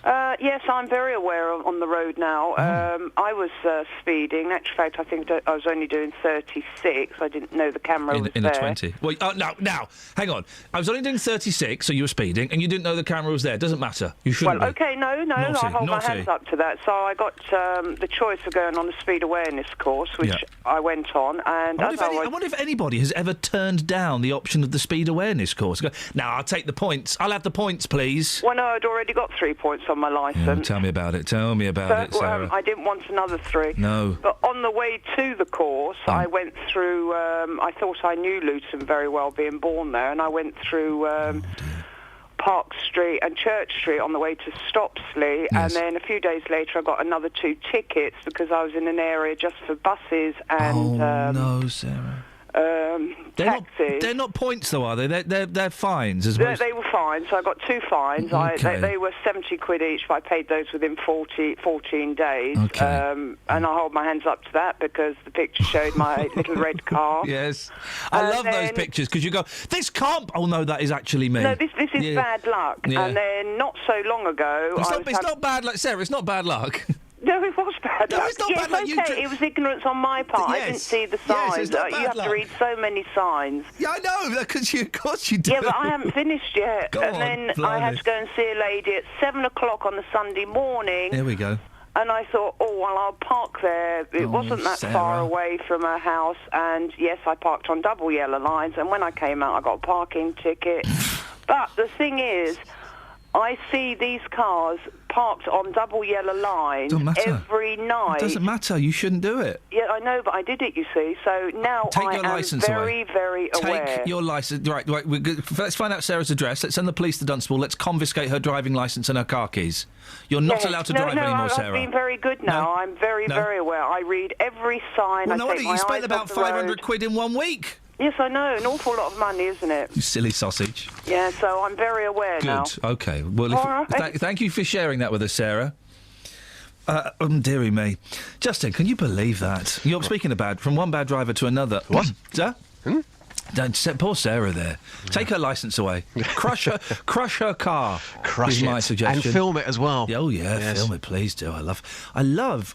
There's nothing more satisfying than seeing a square of metal. And going, oh, there's a windscreen wiper and there's a door handle and it's a car. Can you pick those things up? Are they liftable? I don't know. Anyway, Justin is. Are you at the hole now? I am, Okay. and nothing's changed. Well, yesterday Justin went to investigate a big hole that appeared in the communal garden in Leeds, and it's fair to say it blew your freaking mind. It did. Absolutely extraordinary. I've never seen anything like this. This is Comet Way in Leavesden in Hertfordshire. You can't see to the bottom of this hole. So here we have communal gardens. We have 12 flats here. And the grass in the back garden, it's a really well-kept area. So the children, they play in that area. Now, what happened on Good Friday, Stephen Kempster, one of the locals here, his child was playing in the communal garden and he noticed that his child was playing on this area of grass which looked like it was a bit bouncy. Yeah. So he got her away quickly. He went over to have a look and his foot went through the grass. He thought it was some form of rabbit hole. He took the grass away and he discovered this huge hole, a terrifying hole. It's pretty much a well, 20 foot. You can't see to the bottom unless you've got a light. I was here 2 days ago. I came back this morning. I was actually going to try and record just how wide and how deep this well is, but looking at it this morning, I'm not going to chance it because again it's covered up by the locals. You bottled it? No, well, I have bottled it. Yeah, You bottled it again. but I don't want to remove it because the locals have... Yeah, sorry, Justin. You finished? Yeah. The locals have used plywood and deck chairs to cover the area. So the kids, they can't play in the back garden. Barry Big Watsits this morning. Right, geez. What I'm going to do, geez, is I'm going to get a bit of. I'm going to chuck a coin down there. I'm going to chuck a spoon down there. I'm going to get down there myself. I'm going to get down there. I've got a tape measure. I'm going to get that down there. It's not safe. You want the sound of something going down there, don't you, geez? It's not safe. I want the sound of a chicken going down the hall. If I move this plywood and the deck chairs and somebody has an accident later on, it's just not safe enough. All right, it's not safe enough. So the situation hasn't changed. The children, they can't use the garden here. And, of course, the residents are thinking, well, if there's a hole there, could there be other holes? Quite simply, the residents want something done about this. This is what we do. If your two chickens go down or even have a look at the hole, that's fine, Jess. I understand it. Everyone's scary, isn't it, hole? Holes are scary, of course they are. Everyone's got their fears, and yours is of life. Could you do me a favour? This was found by a young child bouncing up and down on the ground, wasn't it? Could you bounce up and down all over the rest of the lawn? You must be joking. Oh, you won't even jump on grass No chance. now? Please, to our listeners this morning, I'm begging you. Go and have a look on Facebook and Twitter. Have a look at the photographs. You know what I'm talking about. You can't see to the bottom of this. We don't know what's underneath it, of course. There could be more underneath. Fearless roving reporter Justin Dealey. How's that Vox going, Justin? When has a hole blown your mind? It's going very well, thank you. Yeah, how many voices you got on that so far? We've got about 2 or 3 so far. Okay. Yeah. Is it worth broadcasting, or is it going to embarrass you? No, it's very worth broadcasting. Okay, Justin. Speak to you a bit later. Thank you. Thank you very much indeed. People living... the reason we're talking about these is because of this hole, of course, in the back garden. But there's a bit of confusion as to who is responsible for this hole. Eric Gadsden is managing director of W.E. Black Limited, who are the freeholders of the site. It's a long time since I've been a freeholder of a property. Eric, who's responsible for the hole? Well, essentially, it's the residence management company. What happens when we develop a block of flats, we sell off the individual flats in leases in the usual way. Yeah. And then you have the residual area, which is the staircase and common parts and the gardens and parking areas. And then what we have always done for 50 years is created what's called a lease of common parts, whereby each resident owns one share in a residence management company who own the common parts. And that means they're in total control of it, and it gets away from all this bad press you read about landlords who rip off tenants and so on, because the tenants run their own common parts. So, strictly speaking, all those grounds around the block are demised for 125 years to the to the group of residents as a whole. So, strictly speaking, they're in charge. They manage it day to day. They clean the common parts. They cut the grass. So they're responsible if a mysterious hole appears in the ground? Well, strictly speaking, yes, because they've got a 125-year lease on it. Yeah. Just as if you had a property and suddenly a thunderbolt hit the roof and the roof came in. But of course, it is insured, and I'm hoping that the risk is covered by insurance. Is this hole not on the deeds? No, it's not. I'm not absolutely sure what it is. I'm almost certain it's a swallow hole. And what's a swallow hole? Because it's man-made, isn't it? It's brick. It's made. It's brick, is it? Well, then I wasn't quite clear whether it's brick or not. Oh, from the picture... Now, listen, I've not been there, so, don't take my word as gospel. From the pictures I've seen, and I'm just getting the pictures up now, it looks like it's man-made. It doesn't look like it's a natural phenomenon.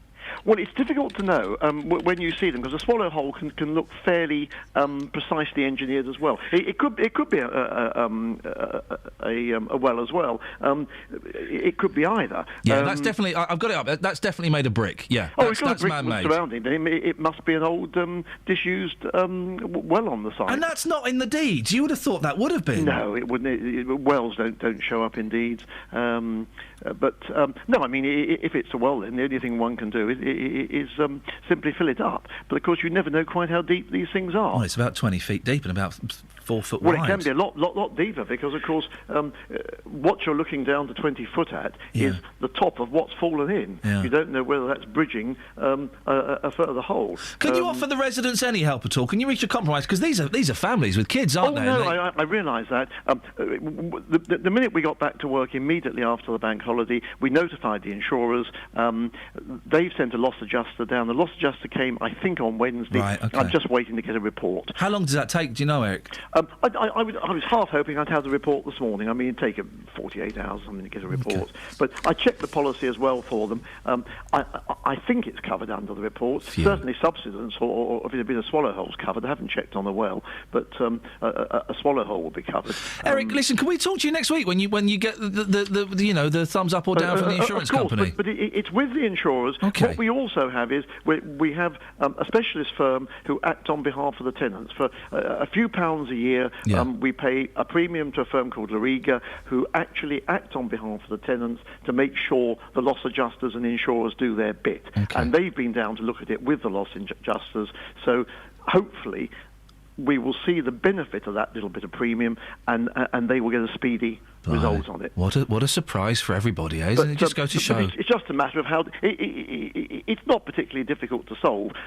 The problem is, if you try and fill it, you don't know how deep you're going to fill. Yeah. I mean, when this happened to me about 25 years ago, I poured two loads of concrete down the hole, and it went nowhere, and a consulting engineer rather chuckled and said we could go on doing that for eternity. Could come out in China. Yeah, well, exactly. And what you do, in fact, is it's very simple. You just put a reinforced concrete lid over the top, which is a simple Eric, task. I really appreciate your time this morning. Thank you, and hopefully we'll speak next week. And let's keep our fingers crossed. Pleasure. Thank you very much indeed. Eric Gadsden, Managing Director of W.E. Black Limited. Got any texts? Yes. What texts have we got? We've got loads. Let's give us a few, and then we'll have a few more a bit later. Thanks to Eric for. Is he still there? Thank you, Eric. Thank you, Eric. Thank you, Eric. We have got texters here. Read the hole in Watford. Clue is in the street name. Comet Way, says Snuffles. Here we go. From Dr. Watts. When a motorbike was my primary form of transport, I used to see people updating their Facebook pages while driving up the A5 at 60 or 70 miles per hour. And people on their phones all the time. You could always tell because the car would be all over the road. Yep, I've seen that. We've got one here. Beryl says, I was on a bus. We had to stop suddenly because a man on a phone turned in front of us. This threw me across the bus, injuring me, says Beryl of Bletchley. And Tony says, my view on using a mobile phone whilst driving is it should be made legal. Too many people are doing it for it to be controlled, so I suggest if you have an accident whilst using a mobile phone, the punishment should be more severe. £5,000 for a minor bump. 5 years for a minor what? Bump. 5 years in prison for ab injury. What's ab going to do with it? I think it's an injury during an accident. And 15 years prison for a death whilst using the mobile whilst driving. So you see, you can use it, but the penalties will be more severe if you have an accident. That'll learn them. Travel news for beds, cards and bugs. BBC Three Counties Radio. The A413, the High Street in Whitchurch, is reported to be blocked by an accident around Church Headland Lane because of a car that's gone into a hedgerow. On the A1 southbound, it's starting to look very slow from the St Neots Junction towards the Black Cat roundabout. And in Bricketwood, the North Orbital Road's very slow at the M25 Junction 21A roundabout. Having a look at the cameras on the M25, and it's quite busy anti-clockwise around Junction 16 for the M40. On the trains, Southern and London Midland services are affected by 45-minute delays because of a signal failure at Wembley Central, and also the 7:39 train from Milton Keynes Central to East Croydon is cancelled. Samantha Bruff, BBC Three Counties Radio. Across beds, hearts and bugs. This is BBC Three Counties Radio.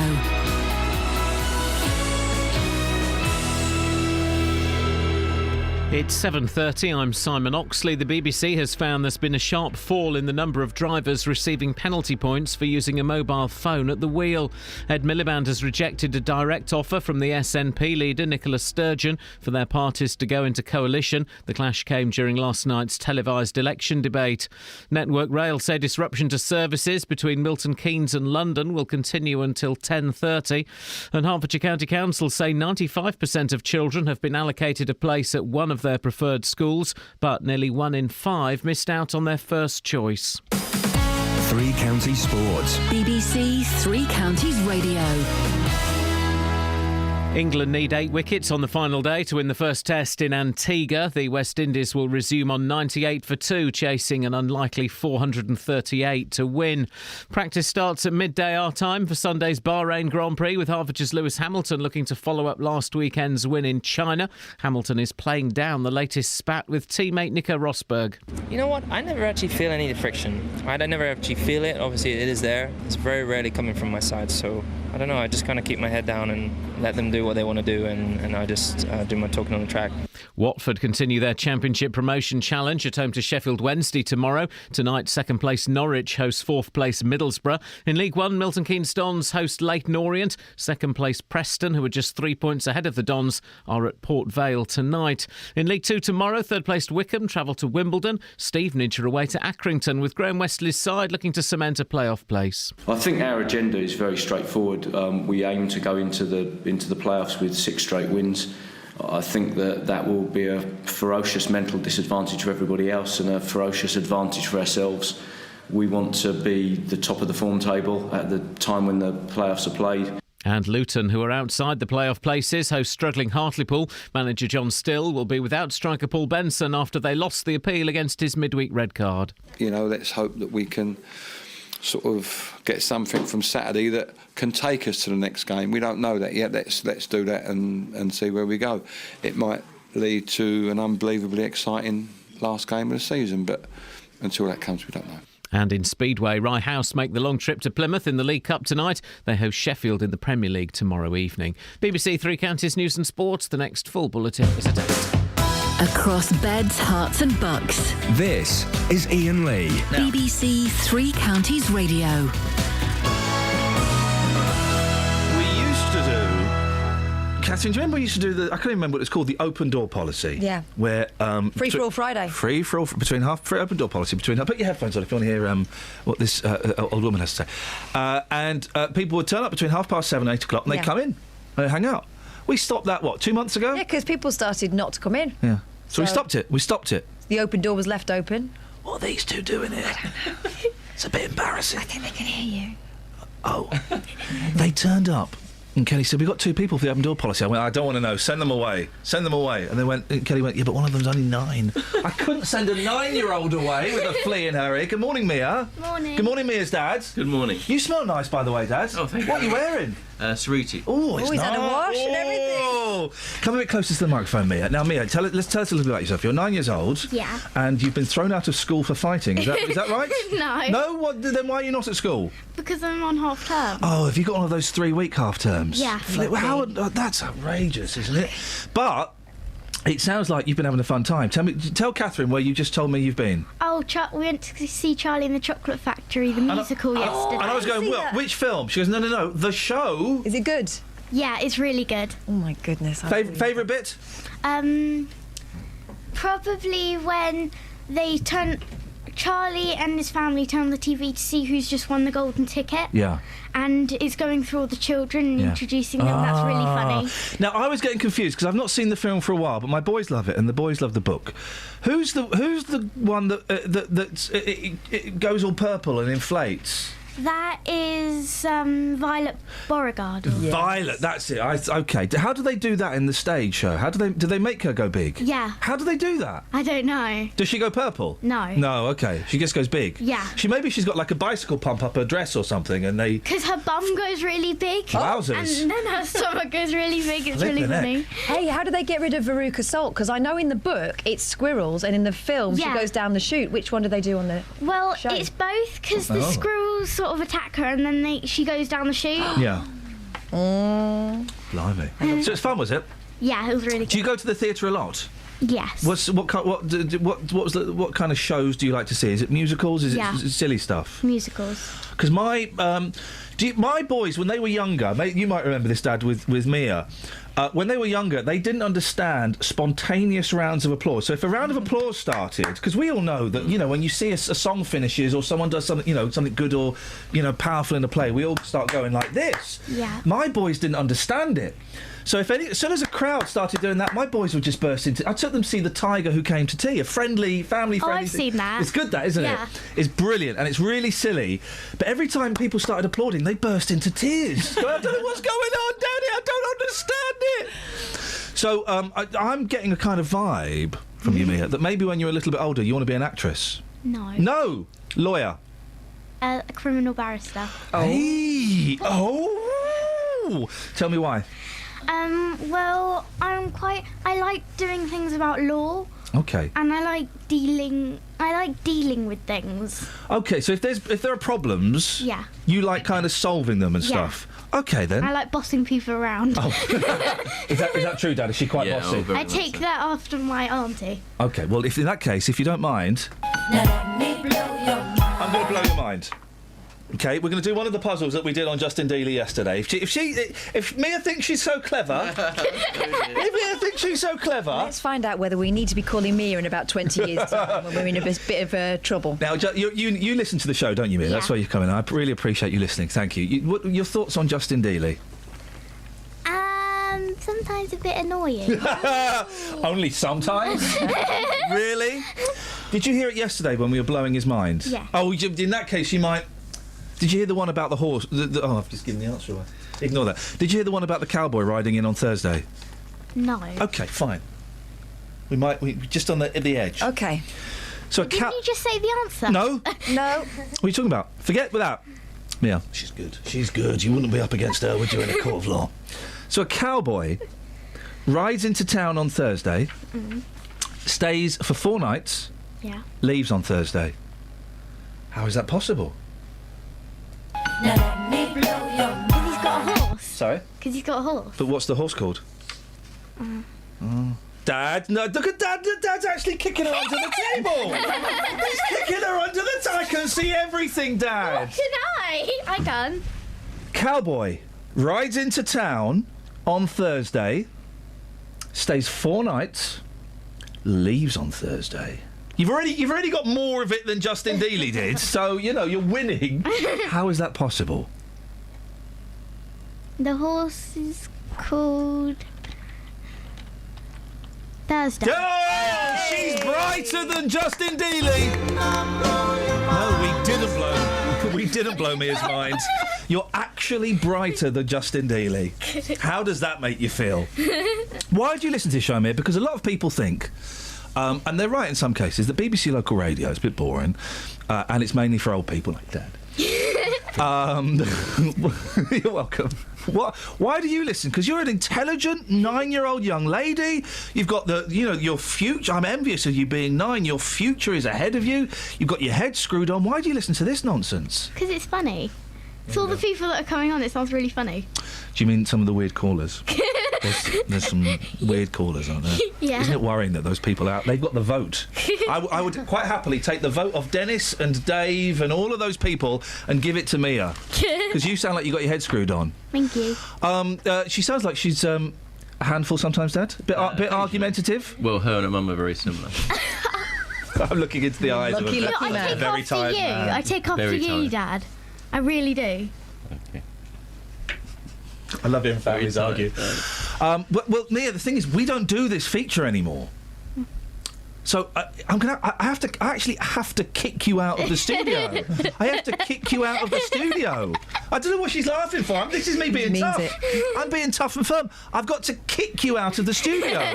Why is she laughing at me? She's laughing. Hang on a second. Horace is on the line. Good morning, Horace. Good morning, Ian. How are you? I'm feeling good because I'm glad Mia's come in, and it's nice to meet her and her dad. It is nice to meet you both. I'm feeling bad, Horace, because I've literally got to kick. Not literally, but well, if they refuse to leave, I will. Why is she laughing? I've got to kick you out of the studio. I'm about to throw a 9-year-old out of a studio. Stop laughing! It's not funny, Mia. Yes, it is. It's not funny. Yes, it is. I've got to kick a 9-year-old out of the studio, Horace. A very giggly 9-year-old. And I feel bad about it. By the way, Ian. Yes, Horace. Oh. The reason that delightful young lady Mia enjoys your programme so much, you hit the nail on the head. Yeah. Because it's funny. That's the same reason I listen to it. Now, Horace, this is the thing. Yeah, this is the thing, though. Mia's 9. Horace, I'm going to ask the question. How old are you, mate?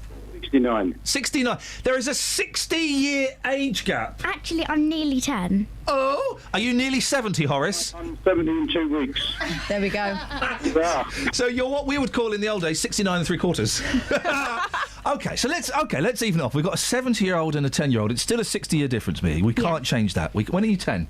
June. What date? 27th. Oh, I'm June the 9th. Oh, well, never mind.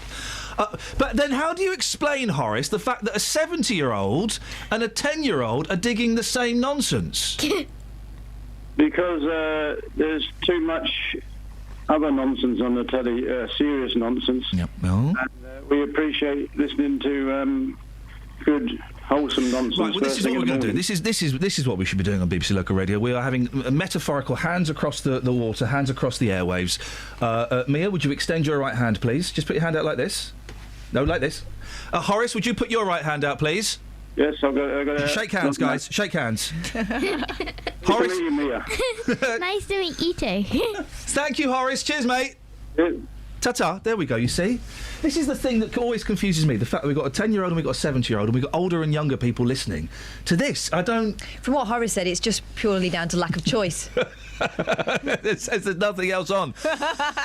Get out of my studio, Mia. Why is she laughing? He's not joking. This isn't even a joke now. This is real. She's come in for a feature we stopped doing 2 months ago. Get out of my studio, Mia. It's not a joke. It's not a doing joke. A serious voice. What? There's going to be an awkward bit when she realises it's not a joke, and there are going to be tears. From you. Mia, but seriously, one thing. Get out of my studio now. Why is that funny? I don't even know why that's funny. Kelly, come in. Come in, Kelly. Kelly's going to manhandle you both. Stop laughing, Mia. You're taking my authority away from me by laughing. This is what we need to do next time we get a stroppy politician on, is just get Mia in to laugh at them. In fact, that's exactly what we need to do. The next time an MP or the head of the police comes in, Mia, we're going to get you in and you're just going to laugh at their nonsense answers. Kelly, I need you to escort these two off the premises. No, it's not a joke now. Out. Get out. Out. Oh, the laughing stopped. Across beds, hearts and bucks. This is Iain Lee. BBC Three Counties Radio. Gone. Can't believe. Is she all right? She's still laughing like a lunatic. She's like... That's the kind of laugh you can only get when people are being tickled. And there was no tickling going on. No, I can testify to that. There were no hands. Can I just say, what a delightful young lady, and what a nice dad bringing her in. You kind of get the impression that it's half term. They've run out of things to do. They're midway towards the end of week 3. I know what. Let's take her down to the radio station. Do you know what it reminded me of? You know, National Lampoons, where he takes them to Wally World. Yeah, and it's closed. And it's shut. There was a moment there where they were almost being turned away. But isn't that great though? Next time you get a politician on, or the head of a hospital, or a police, head of the police, that's come on with the "Good morning, Iain. First of all, I'd like to say thank you for the opportunity for..." Just get Mia on laughing at them.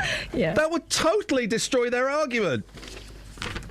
Don't tell her I said this, but wasn't she absolutely delightful? She's brilliant. She's got her head screwed on. They're doing well with that one. I still don't know why they listen. I don't get it. And I like that. We had a 10-year-old and a 70-year-old shaking hands across the airwaves. Horace is still there. Sorry? Horace? Yes, I'm still there.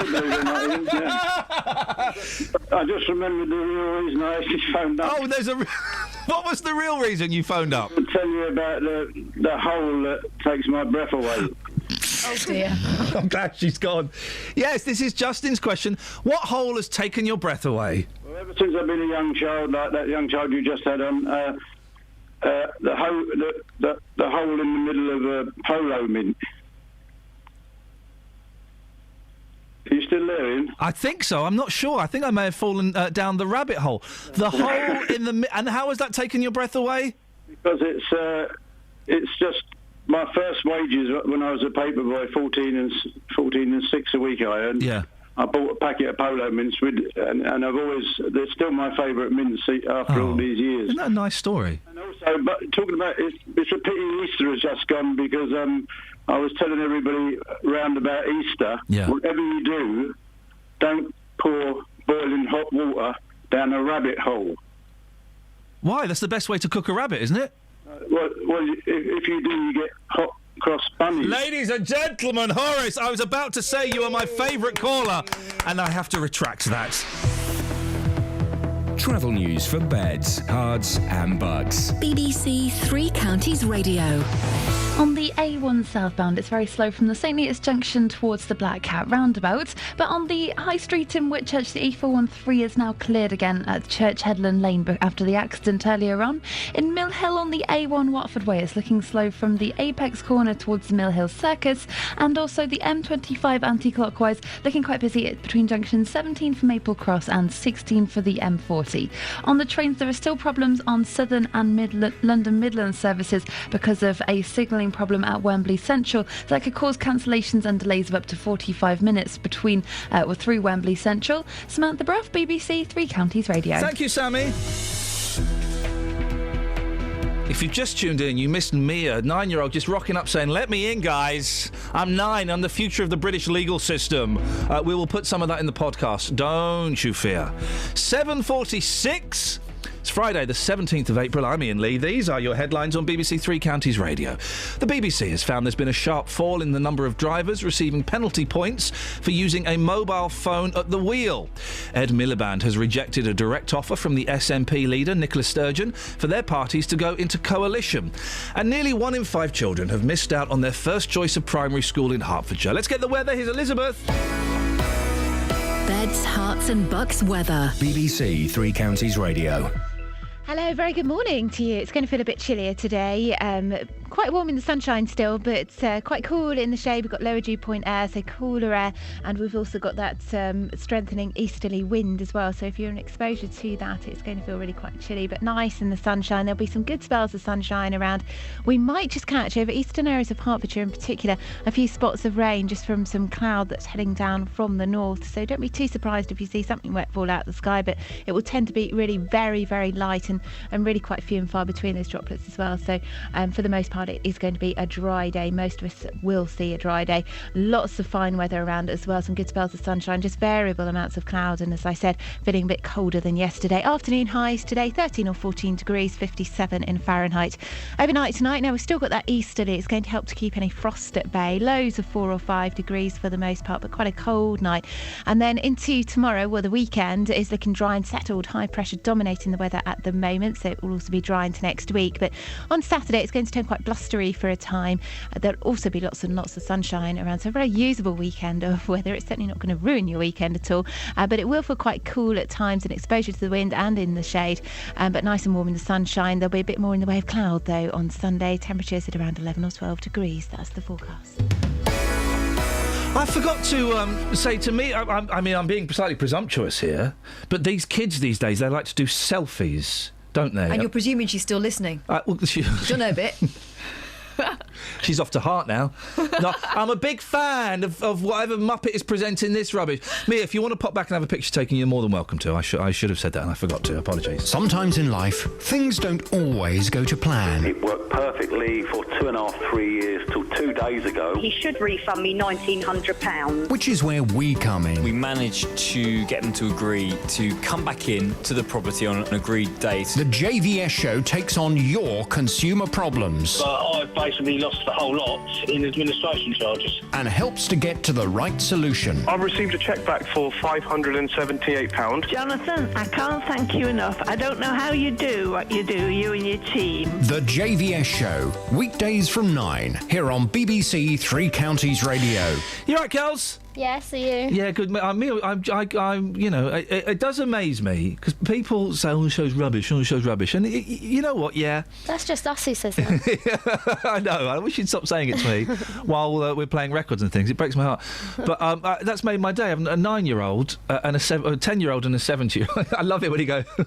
He said, "Well, I'm 70 in 2 weeks." I love that thing. I'm 9 3/4. We've had a 10-year-old and a 70-year-old metaphorically shaking hands and both saying they like the show for the same reason. That's made my day. That's lovely. That's lovely, isn't it? I'm glad, Mia. If you want to pop in for a photo, you know, you're more than welcome to any time you want. Actually. Although next time, of course, we ask anyone why they listen to the show, you've got to say because it's local and vocal. Now, an 80-year-old Welling man has been pumping off like a demon for 2 hours a day in the gym. What? Every day as well. Yeah, he cannot stop. He's just there building up a sweat. Iain Miller is determined to defend his World Strongman title in America this year, just after we've had a 9-year-old in the studio as well. Catherine, you write this filth. He's an 80-year-old strongman. He's on the line. Morning, Iain. Morning. Nice to speak to you, Iain. Tell us a bit about yourself and when you became strong. Were you a weedy baby? No. Well, heavens, according to my mother, I was nearly 12 pounds when I was born. Good grief. Yeah, exactly, I know. It's like passing a bowling ball. Yes, well, I'm basically from the Western Highlands and also lived in Glasgow before I came down to England when I joined the army in 1952. Oh, so you've always been a big lad who can take care of himself, I'm taking it then? Yes, basically right, yes. So is the army where you got your thing about fitness from, or were you always into sort of gyms and stuff like that before? No, it was always because when I lived in the Highlands, the only real sport you had was the men doing the Highland Games, and they showed me what to do when I was 12, and I got the bug, and I competed the first time when I was 19 in 1953, when I came home and leave from the army. But then in the army, you don't get a chance to do Highland Games, so you just keep yourself very, very fit. Ian, I've got to interrupt. I'm an Ian. I've got to call you out, mate. You're not Scottish. Yes, I am. You're not Scottish, Ian. Spell your first name, please, sir. Ian. Spell it. I-A-N. That's not Scottish. Well, Where's the I? Where's the I-A-I-N? The correct way to spell it. Well, it depends on what island you come from. Oh. I've got a picture of you up on my screen. What are all those medals you're dangling from your arms? Well, I don't know what photograph that is, but this is on your Twitter page. Oh, it's the one that's been set up for him. That was one of the World Championships in Dublin, in Dunboyne, outside Dublin. I do the normal hammer shot, discus, javelin, these sort of things as well. Yeah. So I've got 40 world records, and I've been world champion 43 times. Hang on, sorry, you've got 40 world records? Yes, that's right, yeah. And I've been world champion 43 times of the hammer shot, discus, and javelin. But the Highland Games is the one that I really enjoy and do. Do you do the caber? Oh, very much so, yes. How far? You don't do it for distance, you do it for going over in like 12 o'clock. It's got to go over like a clock. Well, how do you know who's won the toss then? Well, whoever throws it the straightest. Okay, so it's just straight toss. Yeah, straight 12 o'clock, or you can have it 11, 1, 2, 3, and if it's 3 or 9, it's a no. As it leaves your hands, as it leaves your arms, can you tell it's going to be a good one? Yes, you can. You know that it's going to go. Yeah, you know it's going to go. And I suppose when when it comes to the toss, that all that pumping off you've done must really help. Oh, it does. They're not that heavy. They're only about 150 pounds weight. Oh, really? Because I always thought they look so heavy. No, it's the length of them. It's when you get. It would be the length, wouldn't it? Yeah, it's at 16 or 21 feet. It's very difficult to balance and control the heavy weight. Who knows really what 21 feet looks like? Now, listen, there is a campaign, Ian, isn't there? That's right. To get you now, what is it that you're trying to get to, and why? Yeah, I'm trying to get to St. Louis in Missouri, because that's where the World Championship for the Scottish Highland Games is. What? Next year. Why is it? Hang on. Why is it not in Scotland? Well, they had it in Scotland in 2014. It's a World Championship. It goes all over the world. Right. Okay. So, and because I became World Champion in 2014, I was invited to go and defend the title in St. Louis. Yeah. I said, fine, that's good, but being an amateur, you've got to pay all your own way, and it costs a lot of money. Yeah, of course. So a lovely young man called Jason Haynes from the University of Hertfordshire, he met me in the gym and said, could he help? And he set a fund up called Get Iain Miller to America. And that's the Twitter feed as well. If you want to have a look at Get Iain to America, and right, it spells Ian wrong, but don't hold that against the guy.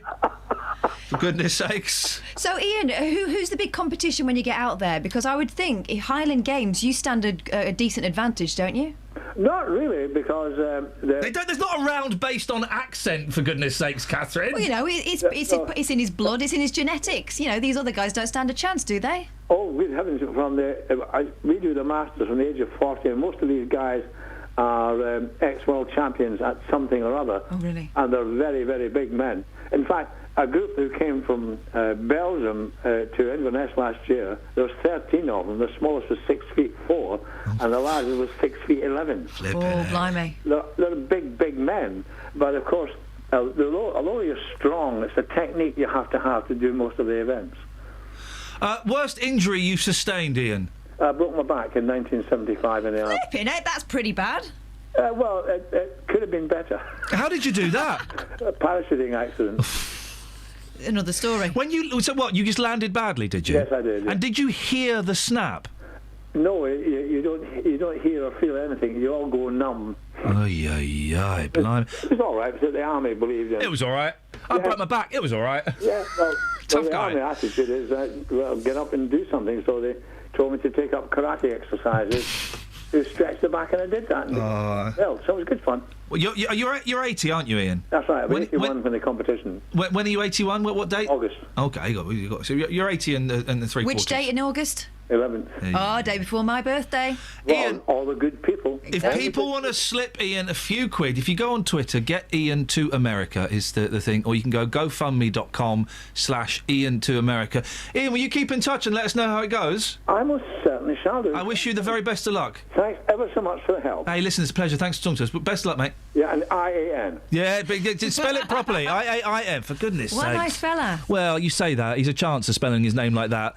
Apart from that, yes, he's delightful. Thank you, Ian. There's another £12 in the papers, but now it looks like looks puny because Ian already did it, and I bet his mum didn't use gas and air. Go on, big baby. You would be hard pushed to find a newborn who is anywhere near as big as this not-so-little bundle of joy. Well, we did. We just spoke to him. He's now 80.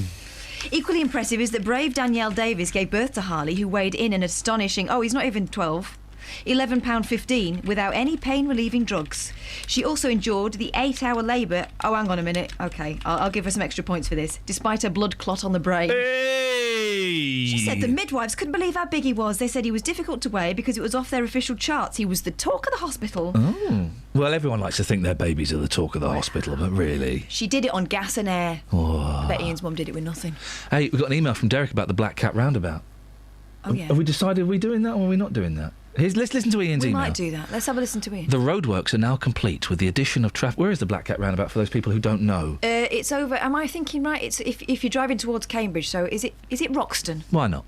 The roadworks are now complete with the addition of traffic lights and an extra feeder lane. What difference has it made? None. In fact, the tailbacks are worse than when the alterations were in progress. Well done, Bedfordshire Highway Department, for wasting people's time and a load of money.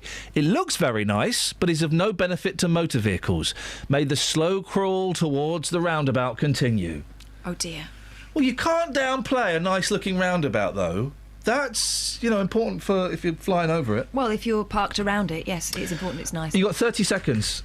OK, hungry Tory gets roasting. Other people eat too, but this one in particular For is a full Tory. list of eaters, go to the internet. A politician has come under fire for tucking into a cold roast dinner during a council meeting. I feel sorry for this guy. Inappropriate eating. Johnny Bucknell, 58, was ordered by Camden Council Mayor Lazzaro Petrignoli to stop eating because it's banned in the chamber. I would have said it was a soft G. Petrignoli. Yeah. Bucknell, who represents Belsize, North London, said, I never knew there was a ban. There's nothing wrong with nibbling from a lunchbox if you're being discreet. Now, the other day, I had my car valeted, and the first person to sit in the passenger seat opened up his lunchbox and started eating a salad. Rude. One of the workmen? Yes, it was. No, it wasn't. It was someone I knew a bit better. Unbelievable. Travel news for beds, cards and bugs. BBC Three Counties Radio. On the A1 southbound, it is busy approaching the Black Cat roundabout from the St Neots Junction, Lyricuse. In Stevenage on Broad Hull Way, it's looking very slow on the speed sensors at Gunnells Wood Road. And in High Wycombe, it's also looking very busy there on the A40 London Road in both directions. On the M25 anti-clockwise, it's slow from junction 17 for Maple Cross to junction 16 for the M40. And on the trains, London Midland have delays between Tring and London Euston, and also Southern have delays between Milton Keynes Central and Shepherd's Bush because of a signalling problem. Samantha Bruff, BBC Three Counties Radio. Thank you very much, Samantha. What hole, I can't believe I'm saying this, what hole has taken your breath away? Do call me now, won't you? Local and vocal across beds, hearts and bucks. This is BBC Three Counties Radio.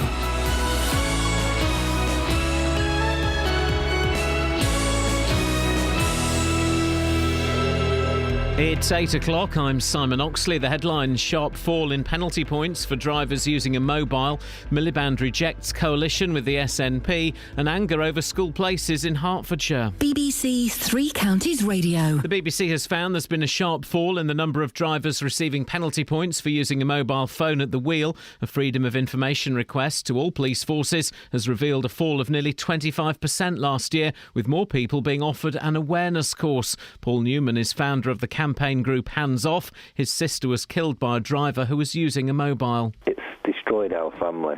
It's devastated us, losing a beautiful sister because of somebody who used a mobile phone. You don't get over something like that. You just don't think it's going to be you. Ed Miliband has rejected a direct offer from the SNP leader Nicola Sturgeon for their parties to go into coalition to stop the Conservatives returning to power. The clash came during last night's televised election debate featuring 5 opposition leaders. We have profound differences between us, David. That's why I'm not going to have a coalition with the SNP. So it's a no, I'm afraid. I don't know what Ed Miliband is talking about.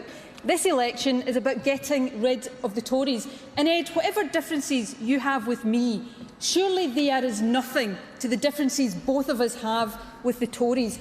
Network Rail says disruption to services between Milton Keynes and London will continue until at least 10:30 this morning. A signalling problem is affecting Virgin, London Midland and Southern trains. Hertfordshire County Council say 95% of children have been allocated a place at one of their preferred schools, but nearly 1 in 5 missed out on their first choice. Over 800 were not given any of the 3 primary schools they listed. Hertfordshire's Director of Education, Andrew Simmons, has described the process as a significant challenge. Candace Monk didn't get a place for her daughter at any of the primary schools she applied for. I'm angry. I don't see what the point of the system is, because they've basically just put me wherever they wanted to, and the school that I'm in is not a huge travelling distance, but in traffic in the morning you're still talking 45 minutes in a car. So it's gutting. It's absolutely gutting. A man was airlifted to hospital after a crash which closed the M1 in Hertfordshire last night. The motorway was closed southbound between junctions 9 and 8 from around 6:30. Later, the M1 was closed northbound between Milton Keynes and Northampton after a car went down an embankment at about 11:30. 2 people had to be freed by fire crews. A stash of stolen catalytic converters has been found under a bush in Dunstable. Community support officers found 16 hidden in Watling Street. Bedfordshire police say 72 have been stolen in the Dunstable area over the past 4 months. In sport, England need 8 wickets on the final day to win the first test in Antigua. The West Indies will resume on 98 for 2, chasing an unlikely 438 to win. And practice starts at midday our time for Sunday's Bahrain Grand Prix, with Hertfordshire's Lewis Hamilton looking to follow up last weekend's win in China. The weather, a mix of cloud and sunny spells with the chance of a light shower this afternoon. A maximum temperature 13 degrees Celsius. And you can get the latest news and sport online at bbc.co.uk/3 counties. Thank you, Simon. Morning, Iain Lee, BBC Three Counties Radio. Gosh, what a first couple of hours you've had. The first hour, oh, it's top secret. I'm not telling you. Yeah, that's right. We're making the first hour an exclusive club. And we're not going to tell you what happened in the first hour between 6 and 7. You have to listen. And if you don't listen, tough. It was half good, though. Oh, it was half good. Second hour, Mia turned up for a feature that we stopped doing 2 months ago. So she came in and she was delightful, although she got hysterical when I actually booted her out of the studio.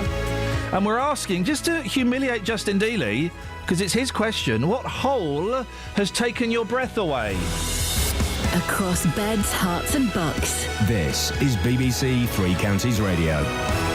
We got any texts on that? I just had a message from upstairs. Mia and her dad are back to have their picture taken. Hey, beautiful, so beautiful. If you can wait 10 minutes, yeah, exactly. We'll do it at 1:15. You come in and have your picture taken with great pleasure. Magic. Big M says, I wouldn't worry too much about that hole. I'm too fat to fall down there. This is the hole in someone's back garden. Matt talking about people doing daft things whilst they're driving. We had earlier on a phone call from someone who'd seen someone reading a book. Reading a book. I've seen people walking and reading books. What's that all about? No book is that good. Well, no. Matt says the worst thing I've seen is a man typing on his iPad balanced on his steering wheel driving across lane 2 and 3 of the M1. That's outrageous. And you were asking for someone who's turned down the course in favour of the points. Oh yes, anyone you get speeding offered, you get caught speeding. Nobody has ever turned down the course. Pete in Stockfold has. What? He says I turned down the course in favour of 3 points on my licence. After factoring in the cost of time needed to go on the course, it was cheaper for me just to take the points. I had a clean licence anyway, and I don't pay for my car insurance, so it wouldn't affect that. Tough guy. It was for speeding in a 30 zone. Okay. Pete in Stockfold. I love the way everyone gives the. I was only doing 36. Well, yeah, but you broke the law. signs weren't there. I got caught several times, and I'm waiting to see if I got caught again. My fault.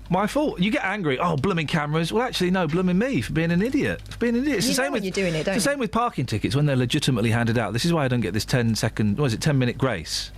Because you get back in time, or don't park on the double yellow lines, or don't park in the load. It's fine, isn't it? It's your fault. You know if you've chanced it. Yeah. Sometimes you lose. 08459 455 555. There's been a sharp fall in the number of drivers getting caught using a mobile phone at the wheel. Figures show last year 73,000 fixed penalty notices were issued in England and Wales. That's down almost 25% on the previous year. Joined now by Mark Turner, who's Chief Executive of the Bedfordshire-based Road Victims Trust. Morning, Mark. Good morning, Ian. Thanks for having me on. You're very welcome. Punishment... Oh, you're OK?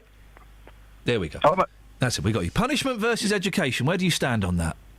Where do I stand? I think education works pretty well, actually. I hear what you're saying about the speed awareness courses. I haven't been on one personally. The people that I do know that have been on them speak very, very highly of them because of how they make the driver feel, the education, the thought it brings to their driving thereafter. So I think you would probably find there is an evidence base that suggests that does work. These figures for the fixed penalty notices for the mobile phone use, they're down. What do you put that to? Do you think it is the awareness courses actually having an impact, or do you think that maybe the police, they kind of had a bit of a blitz a couple of years ago and they've taken their eye off the ball a bit? I don't think it's the police taking their off the ball. The police got loads and loads of other things that they have to do, and they have to try and prioritise. Really, really difficult job. What I do know is that if you only have to drive about on a daily basis to see how many people are actually using their phones while they're driving, it's absolutely shocking.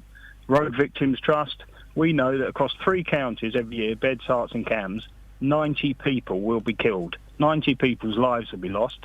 They're not all, of course, as a result of mobile phones, but there is a significant number and a growing number of collisions that are occurring because people are using their phones. Why do people still do it, Mark, do you think? Well, that's a really, really good question. Everybody wants to be kept in touch as soon as possible. We know what phones are like. We know how that has crept into use. And unfortunately, people get distracted. As soon as people's phones ring or pip that they've got a text, people feel that they have to pick it up for whatever reason. That's not just about youth, by the way. That's about all of us. Everybody seems to be kind of tapped into that. The advice I would have to give everybody is if they're driving their car, turn their phone off and do not use it at any stage that they're driving. Well, yeah, I'm old enough to remember when, people would, before even answer phones were around, people would write notes for you on a little bit of paper. So, Steve called and he wants you to call him back when you can. But we want everything now, don't we? Yes, I think we do, and there's a lot of advantages to that, I have to say, because if you took our phones off any of us, we would really, really struggle to exist for probably just a couple of hours, I suggest. But it's that driving. It's when people get into the car and behind the wheel, they have got no greater responsibility other than to drive safely. And they've got to turn the phones off and not use them. Mark, do you know what happens at these awareness courses? Because I've been on the speed awareness, and they basically show you videos of car crashes, and they ask you questions about stopping distance and stuff. I don't know what they would show you or what they would do at the mobile phone course. Yeah, sorry, and I haven't been on those, so I couldn't really comment. But I guess it would be around about the same education. Yeah. Now, I'm not sure what your experience was of that course, but the people I've been on around the speed awareness course speak very, very highly of it because of the diligence of the people putting the subject over and the fact that it does actually make them think about their actions and consequences.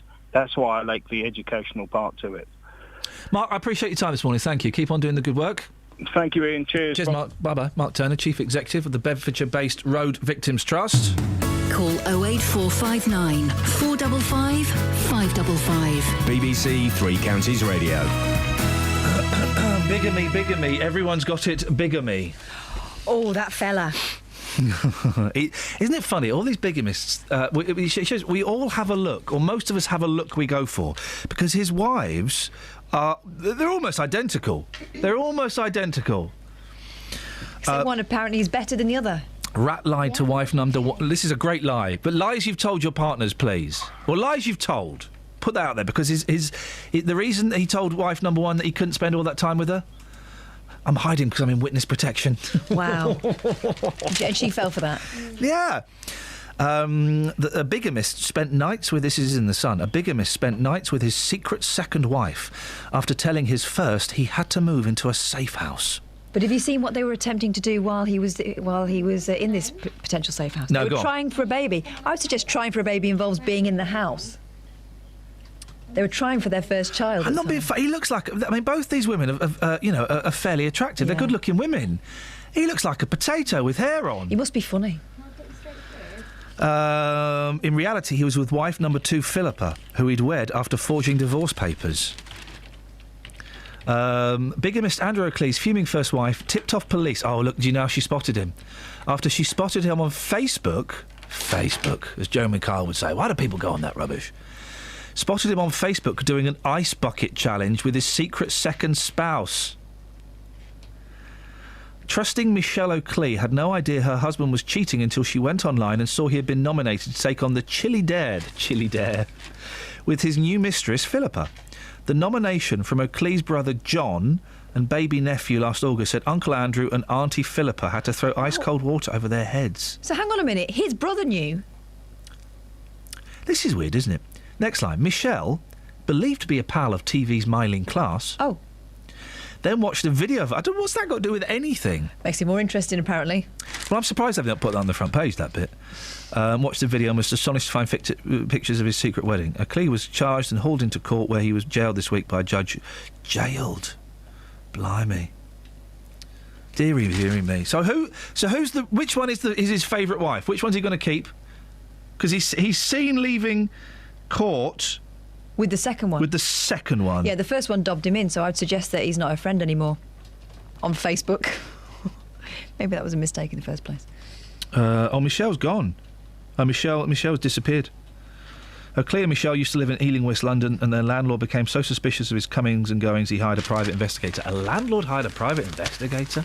Maria's in Leighton Buzzard. Good morning, Maria. Good morning. What would you like to say, Maria?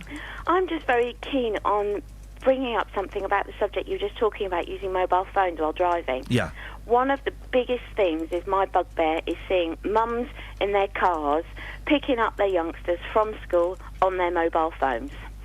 And they just can't believe, I just can't believe the fact that they can't just take the time to stay parked in their car for a while to use the car before they start driving.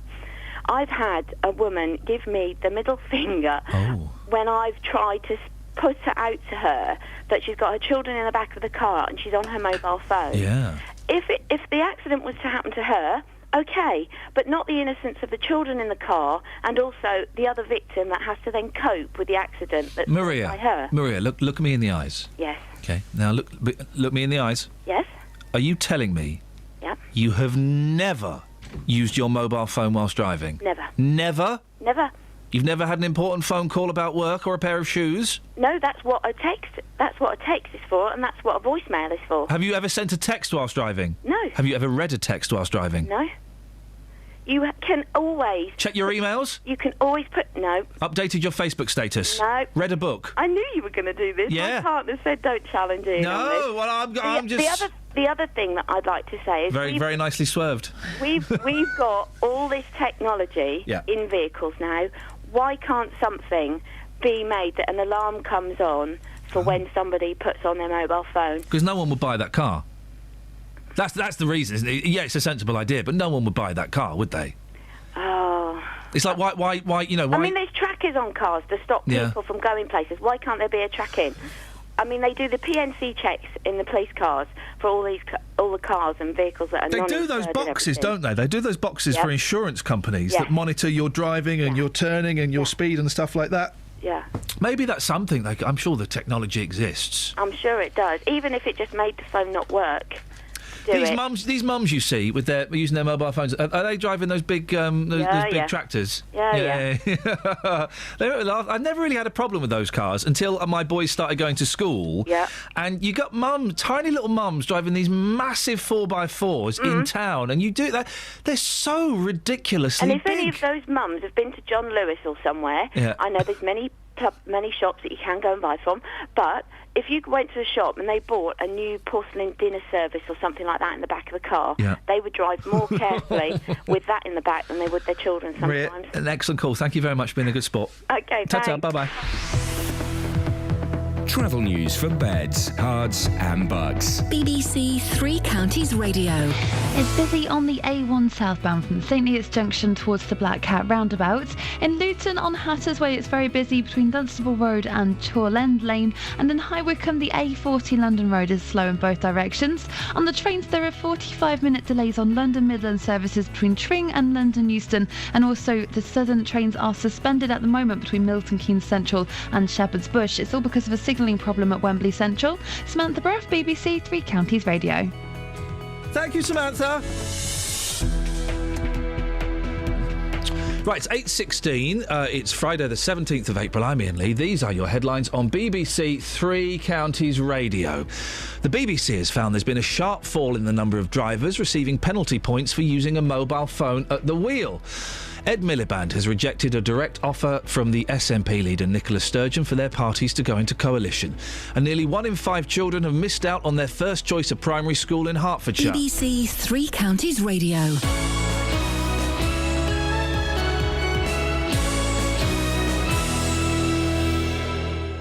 As the general election gets closer, we want to know what you really think. Sometimes it gets a bit boring, I think. But we kind of feel like nothing changes. Parliament really needs a good shake-up. We're holding a number of debates across beds, hearts and bucks, focusing on the biggest issues. The national health, I think that's a big concern at the moment. Immigration, probably. I think education more than anything. If you'd like to take part and have your say, you can register your interest right now. Email 3cr@bbc.co.uk or call 08459 455 555. I always do the vote because I think it's my right to vote. Election 2015 on BBC Three Counties Radio.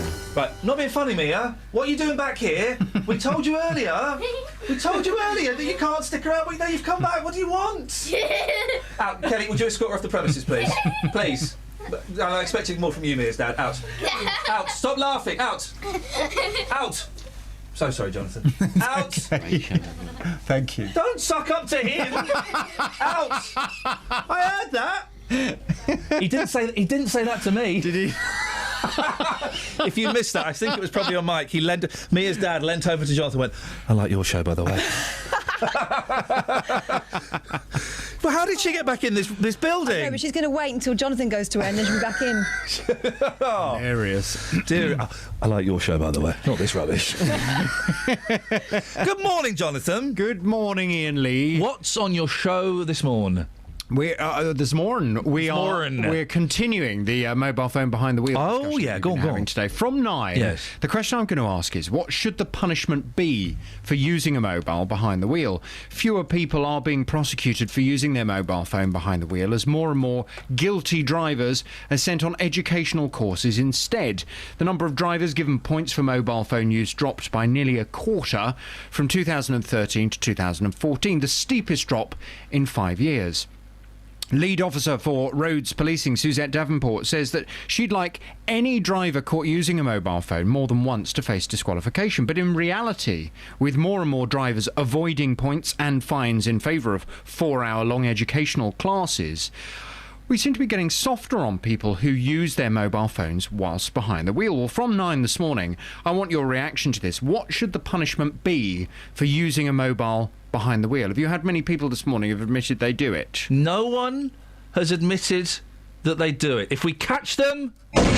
Well, in that case, there's a lot of liars. Yeah, there are. Because I see it all the time. Yep. And I'd imagine there are huge numbers of people listening. You're in your car now. Look left, look right, look down. You will see someone using their mobile phone. Exactly. Yeah. And you can always tell when you're behind someone who's on their mobile phone, when their car is either going too slow or it's a bit wobbly. There's a slight movement of it, and you think, right, when I get next to you, I'm just going to glance through the passenger window, and I'm going to look, oh, there you are, gazing down at something fascinating between your legs.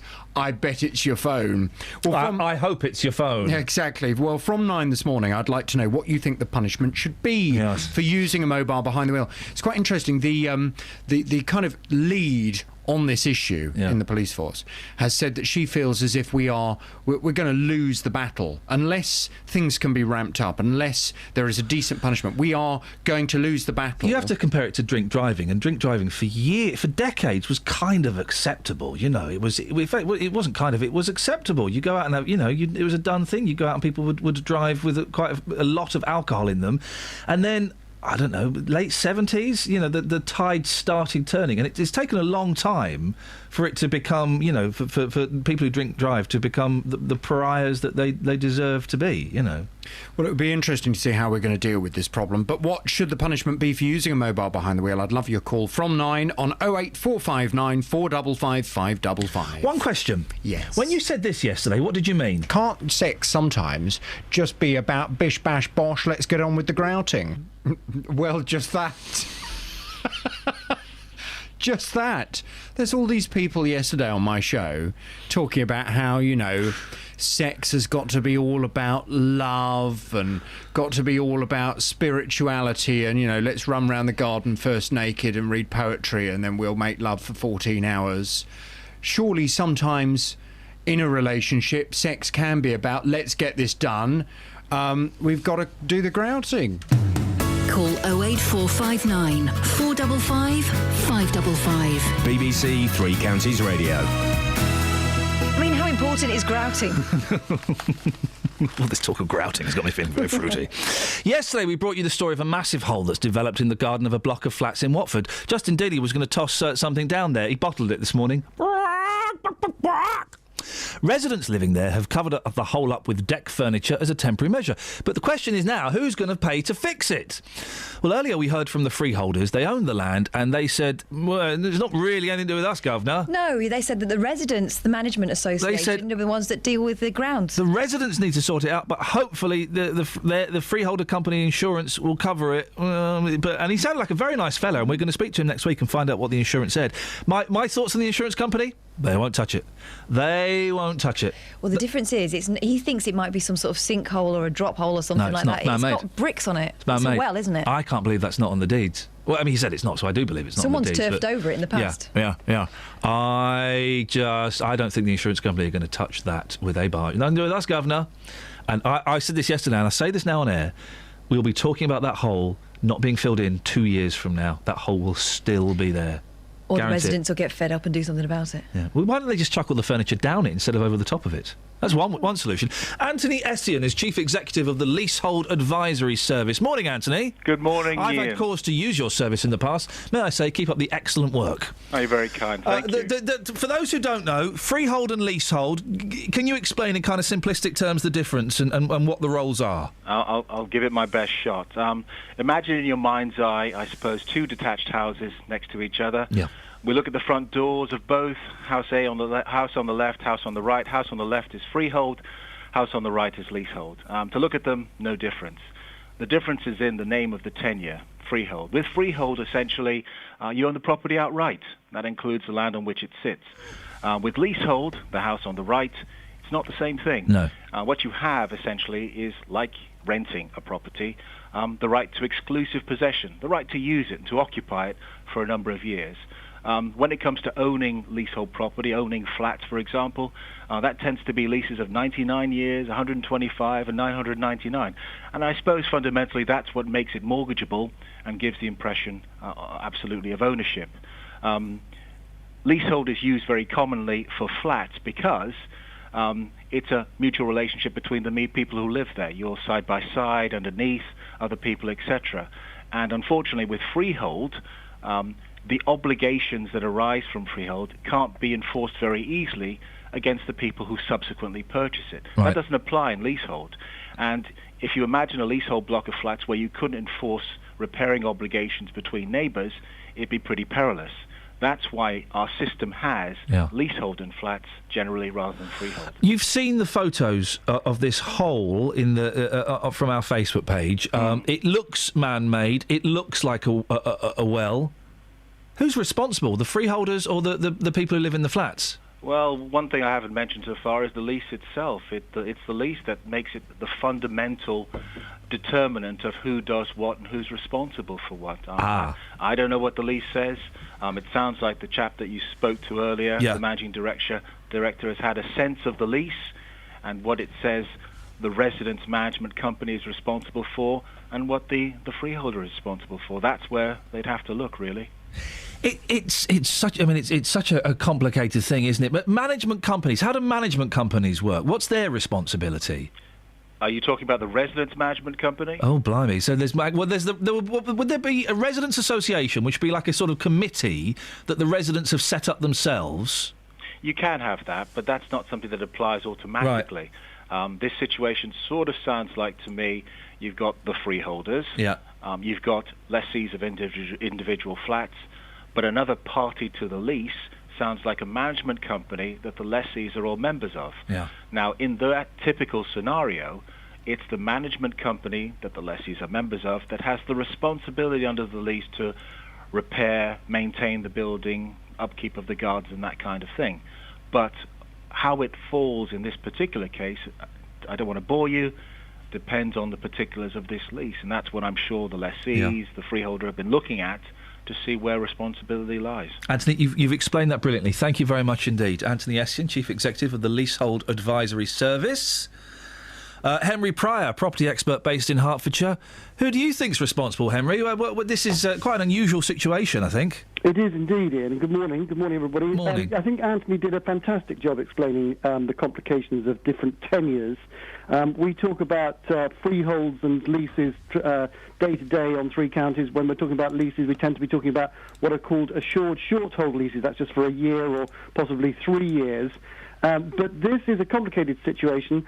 You may recall, Ian, the sinkhole that opened up in Hemel Hempstead last year, and indeed a large one in High Wycombe earlier on last year. I suspect, looking at your Facebook page and the photographs on it, that this is not going to turn out to be a geological phenomenon. No. It looks brick-lined, and I agree with you. I think it's man-made. It's going to be one of those things that was covered up in the mists of time. And it wouldn't surprise me to find that it's not actually mentioned in the legal documentation. Tell me why, because I would have assumed that something as big as that, if we assume that it is man-made, would have had to have been on the deed somewhere. Well, we live in an era, sadly, and we live in an era, don't we, of where there's blame, there's a claim, and we all assume that somebody somewhere must be responsible for it, and if they're not, then they've dropped the ball, and we should be able to come after them. In reality, because human beings are fallible, I suspect that what may well have happened is that this wellhead was covered over whilst there was some landscaping going on before the block of flats was built. At that time, somebody then came round and started drawing up the legal documents. As Anthony explained, first of all, there'll be a lease from the freeholder to the head lessee. That could be the management company. And then there will be subsequent leases that trickle down between the management company and the individual residents in the flats on this site. My guess is, and I don't want to cast aspersions, but I suspect that you may well be very right, as usually, and I think we may find ourselves revisiting this over the weeks and months to come, because as we again have discussed on your programme when we were talking about fracking, rather controversially this time last year, do you remember? Yes, we talked about fracking and who owns what. Although you may think you own your home, you don't in fact usually own the ground under it, or indeed the air space over it. So, as a result, it may turn out, contrary to what the managing director was saying, that the freeholder still owns and is responsible for what is under the surface of the property, and that may well be, depending on the size of the bill, what the insurance company and the residents will argue. Yeah, it's going. Things like this always they start off with everyone being very polite and very nice, but they tend to get messier and messier. Have you ever come across a mysterious well opening up in someone's back garden before, Henry? Yeah, I have, fun enough. I mean, I live on the east side of Stevenage, and as with a lot of properties, not just rural properties but also urban properties, before we had mains water, everybody lived off well supplies. I've got 2 in my garden. Oh. So it's not that uncommon. What's much more worrying, much more concerning for people, as we discussed last year, are these geological phenomenon, sinkholes and the like, that open up to everyone's surprise. Henry, good to talk to you. Thank you very much indeed. Travel news for beds, cards and bugs. BBC Three Counties Radio. It's busy on the M1 northbound between junction 13 for Bedford and 14 for Milton Keynes, and the A1 southbound's looking very slow from the Holiday Inn towards Stirling Corner. On the North Orbital Road, that's very slow around the M25 junction 21A roundabout, and having a look at the speed sensors in High Wycombe, the A40 London Road is looking very slow in both directions. On the trains, London Midland are saying they have possible delays and for 45 minutes because of the signal failure at Wembley Central, so that's affecting the London Midland trains between Tring and London Euston, and southern services between Milton Keynes Central and Shepherd's Bush. Samantha Bruff, BBC Three Counties Radio. Across beds, hearts and bugs. This is BBC Three Counties Radio.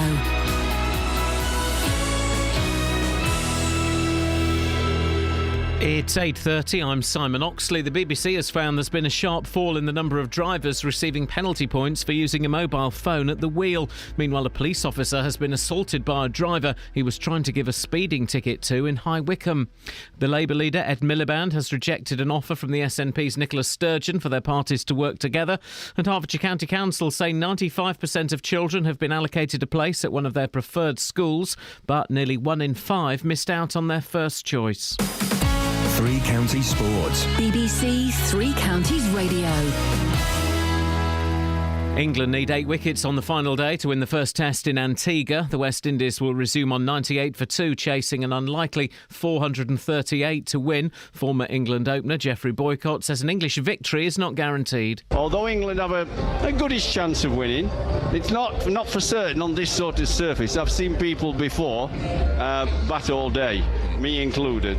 Practice starts at midday, our time for Sunday's Bahrain Grand Prix, with Hertfordshire's Lewis Hamilton looking to follow up last weekend's win in China. In football, Watford continue their Championship promotion challenge at home to Sheffield Wednesday tomorrow. Tonight, second place Norwich hosts fourth place Middlesbrough. In League One, Milton Keynes Dons host Leyton Orient. Second place Preston, just 3 points ahead of the Dons, are at Port Vale tonight. In League Two, third place Wycombe travel to Wimbledon tomorrow. Here's manager Gareth Ainsworth. It's now getting back down to earth quickly. We've got 3 huge games coming up, starting with Wimbledon on Saturday, and picking up a couple of injuries wasn't great on Tuesday night, so we'll be getting those reassessed. Stevenage are away to Accrington, and Luton, who are outside the playoff places, host struggling Hartlepool. Manager John Still will be without striker Paul Benson after they lost the appeal against his midweek red card. You know, let's hope that we can sort of get something from Saturday that can take us to the next game. We don't know that yet. Let's do that and see where we go.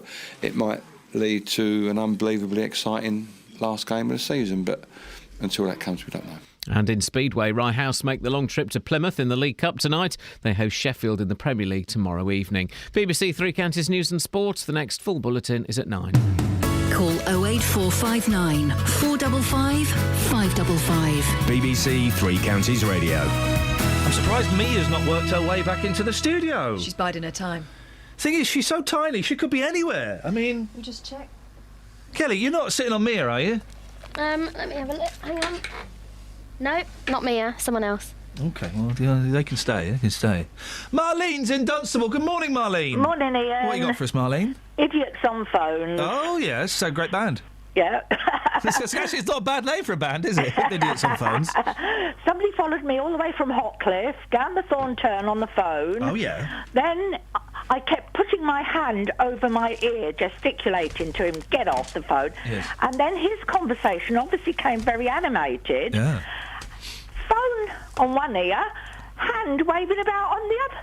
And the trouble was, then I became dangerous because I was taking more notice of him at the back behind me than what was going on. And that happened all the way into Pointers Road. Really? What? Well, then what are you...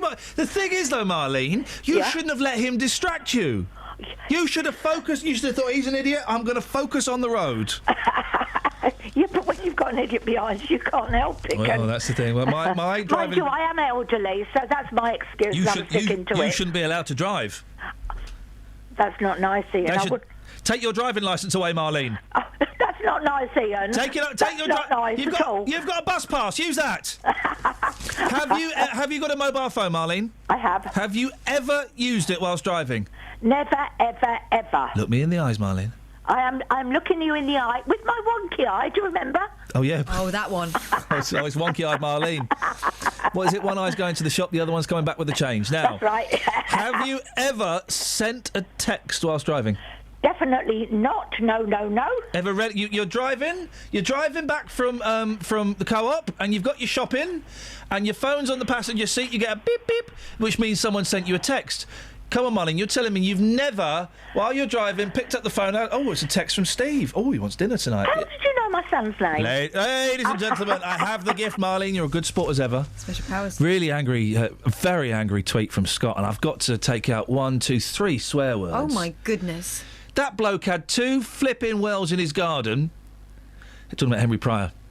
And you didn't ask if he'd ever fallen down one, you flipping idiot. Clearly he's not, because he was talking to us on the phone. Well, he could have got back out of them. You fall don't down get a well. out of those. You get out of wells. Of course you get out of wells. You wouldn't get out of a well. You'd be scrabbling like a little puppy trying to open a door. Who, me? Yeah, that's it. That's why I'm looking at you. Yeah, but the listeners don't know that. You Oh, could be right, so talking now we're to going to them. be pointing that out every time. Theatre of the You could mind. be talking to the listener, and they'll be thinking, "Yeah, you're right. Actually, I'm I'll never worried get to out talk of to. them." I'm worried to talk to the listener because Mia might turn up again. Well, yeah. I liked her. I know you did because she's taller than you, but only a little bit. Yeah, Only a little bit. she's taller than me. She's brilliant, Mia. But thank you so much for coming in. That's Bright Down Morning. What you got in the papes? I was just looking at that fella that married 2 women. You're right, he's a very, very lucky man. Because those women, they are hot with a bit of makeup. They must be, well, either he's a scintillating company or they're daft. The one story, just quickly, just look at page 29 Go on. and just read the headline. You don't, then you can go back to your page. Just read the headline out loud. We don't need to investigate the story. Page 29 of the Sun. Of the Sun. Naked man has sex with a tree. That's all we need to know. What that's about? Let's go back to the story that you'd found, please. 08459 455 555. By the way, is the phone number. People having a bet that Kate's having a baby. Yeah, people have bet on Girl. being called Alice. Yeah. It's not going to call it Alice. Alice isn't posh enough. I like the name Alice. I think it's a great name. Alice is made up. No, Wendy's made up. Yeah. Wendy's made up, isn't it? Yeah. By Peter Pan. The man who did Peter Pan. By Peter Pan, yeah. Peter Pan. Wendy is How can you make up a name? But Wendy sounds like a name, doesn't it? Sounds like Windy. Yeah, I know it does. But it sounds like Bendy. a name. Bendy. But why would you? Can we? If we were to make up a name now, Wendy, because Wendy sounds like a name. You make up. Who's it who wrote Peter Pan? Lewis. J.M. Barrie. J.M. Barrie. So if you make up the name Wendy, and everyone goes, "Oh yeah, Wendy." You go, "Yeah, I've made that up." No, I've heard that before. Have you made that up? Oh, it sounds like a name. Can't tell these days because everyone's making names But up. if I was to make up a name, Go on. Clampod. That doesn't sound like a name, though. It doesn't sound like a name, does From it? this planet, anyway. Prodling.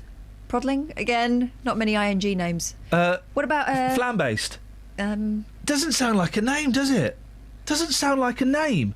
But Wendy sounds like... Do you know, I'm really struggling to express this because my mind isn't quite working as I like it to work today. Crathlin. See, that could be a name. No. Crathlin. No, mate. It just sounds a bit like your name. Yeah. Well, you can't just... All right, Pian. Smelly. You know, it just sounds... Wendy sounds like... Did you know the name Wendy was made up, Kelly? Sorry. There we go. Don't apologise. She had no idea. Wendy is a made-up name. Yes, from Wendy House. No, but actually, no, letter. No, but she's half right. No, she's It's the other way around. What? Wendy House is because of Wendy and Yeah. Peter Pan. Yeah, but so because they it's built not- her a house in the woods, But didn't so they? 'Cause it's they didn't not- want to live with the but boys. so it's not from Wendy House, though? No, it's from Wendy, though. OK. Chris, have you ever made up a name? Only CB names. We talked about that before.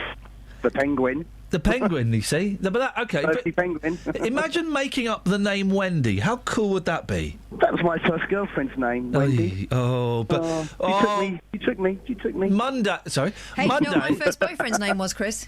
Go on. Sorry? Chris. Was it what? Chris. Wow. What about what would you want with him? No, saying that's my first boyfriend's name, so I mean it's What is? special powers. Chris. Yeah, no, what do you want to tell Chris? Chris. Tell him. I'm sorry, it was all my fault. What? Okay, I forgive you. By the way, guys, isn't there something magical about a first girlfriend and first boyfriend's names? Let's do it. Let's do it. Kelly, first boyfriend's name. Oh, she's on the phone. First boyfriend's name? Wait, what, Ian? He's called what, Ian? What, Ian? What did you say? I'm on the phone to Ben in Wickham. Oh, morning, Ben. Your first boyfriend's name. I can't remember. What? Me? What? I think it was Hey, Chris. what was your It first might have been boyfriend's Chris. name? Thank you, Chris. My first girlfriend's name was Kerry. And doesn't the first name of our boyfriend and girlfriend take us back to a magic... If you want to phone up and just say your first boyfriend's girlfriend's name and then put the phone down, 08459 455 With 555. Chris, I hated his guts for quite a long time. Yeah, what, while you were It's a going out sign, with isn't him? it? No, before. Yeah. Then I liked him. Yeah. Oh, Kerry. Kerry. Chris! Hi. What are you driving and I'm talking? driving. I'm on hands free. When I rang in before and spoke to Kels, I was just. No, you spoke to me. Never mind, Chris. Oh, did I? You forgot Sorry, me so Kev. quickly. Sorry. It's part of the problem. That's why we're not together anymore. I'm just north of London now, just coming down to Scratchwood. But when I spoke before, we were on about the truckers and so on their phones. Yeah. I was all the way from Flitwick to the Junction 13 by a lorry driver on the phone in a flatbed lorry. Yeah. And I've got. Should we name his shame or not? No, don't. No, let's not name his shame. Yeah, there you go. But anyway, you know what? Professional drivers like that, there should be a very severe penalty for them using their phones. It's their livelihoods. You know better, surely. Well, you would think they would know better, and yes, to the lot of them. Thank you very much indeed, Chris. Ben's in Wickham. Morning, Ben. Good morning, sir. Are you well? Yeah, I'm very well, thank you. Have you got a beard? Terrific. Eh? Have you got a beard? Not at the moment, no. Moustache? Yes. Yeah, you sound. I can hear the moustache. Mm-hmm. Yes, it's got some of last night's supper on it. Hang on Yours a is quite a second. big moustache as well, isn't it? No, it's not. Oh, sir. What, like a little Hitler It's one? under my nose. Would you believe? Are you a spiv? No. Are you smoking a rollie, trying to sell dodgy tyres? Well, I've done a bit of that in the past, Good yeah. lad, haven't we all? What have you got for us, Ben? I was in the kitchen last Saturday. The accent is on your 4-year-olds in your programmes these last 2 days. When my 4-year-old great-granddaughter came in and said, "What are you doing?" And I said, "I'm slicing some buns so I can toast them for your tea." Beautiful. Can I do them? And I said, "No, it's a sharp knife," and Nanny just bought it. With that, I put the knife across the end of my thumb. With a sharp intake of breath, she said, "What's the matter?" And I said, "I've cut my finger." And she looked at me in total disdain, walked towards the kitchen door, turned around and said to me, "You should have had an adult with you." Hey! You were pwned by a 4-year-old. Absolutely. Ben, what's the Couldn't name of your first girlfriend, please? Susan. There we go. He had to stretch back, but he did. Well, he had to stretch back with Susan. Mark's on the line. Morning, Mark. Morning. What you got for us, boss? Regarding heavy goods and phones, Yes. the driver's already faced £1,000 and 6 points. What? Say that again. Heavy goods drivers already face £1,000 fine and 6 points. If they get caught driving with while they're on their phone? That's correct. Oi! Then why do so many of them still do it? But there's another thing. Go on, Mark. CBs, Yes. they come under a different rule altogether because the police use that particular type of communication. Yeah. And Fox services are exempt. Oh, so you can go on the CB radio and be the Penguin? Yeah. But you can't go on the telephone? That's correct. Mark, name of your first girlfriend, please. Oh, Christ, I couldn't... Christ, gosh, he goes back a long way. Thank you, Mark. How can no one remember the name of their first boyfriend or girlfriend? We're talking about your proper one. Talk about like proper love, some not kid that at school. You know when you're 7 and you're holding hands with Joanne. That was Dean Bottomley. Joanne Laws. Yeah. Oh, I had such a crush on Joanne Dean Laws. Bottomley. Joanne Laws. Everyone had a crush on her about the age of 8, 9, and then she was the first person in our school whose parents got divorced, and then they got remarried, so she had a different surname. She became Joanne Hill. And we had like a big talk about it, you know. We were talking. Everyone had a crush. She was so beautiful, and she got in touch with me. I don't know, maybe 10 years ago on, I guess, MySpace or something.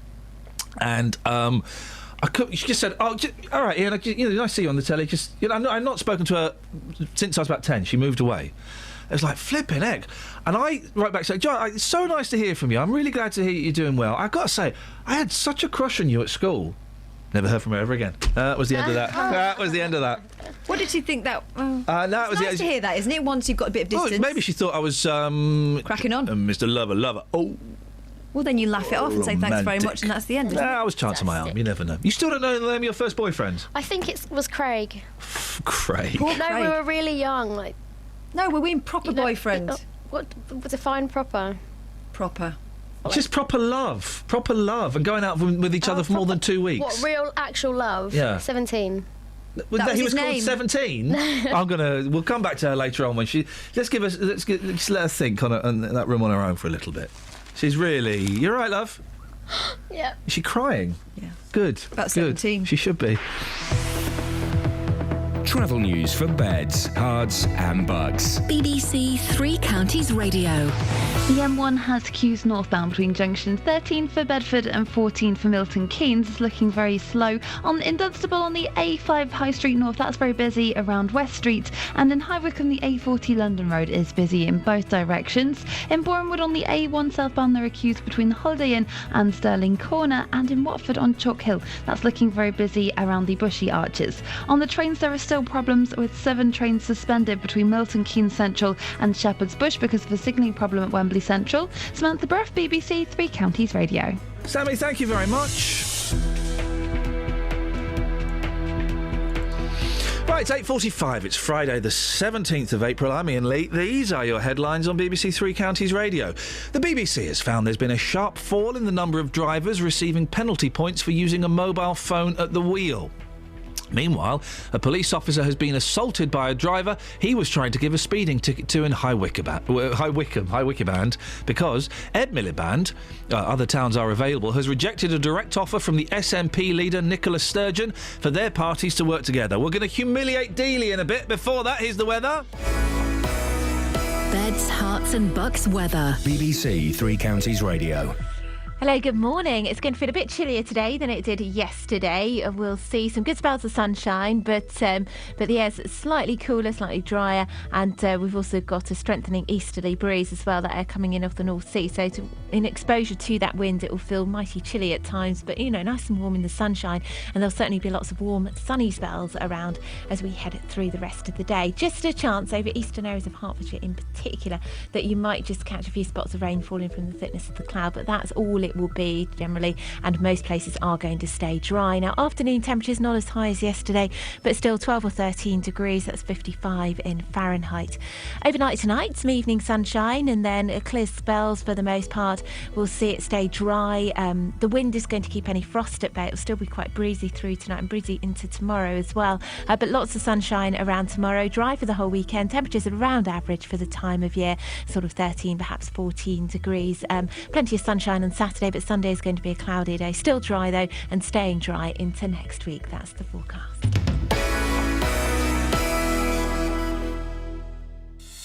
Roberto Perroni on BBC Three Counties Radio. Tip-top etiquette expert William Hanson, who is not a fan of politicians oversharing. Good afternoon, Roberto. I feel slightly nauseous after that music.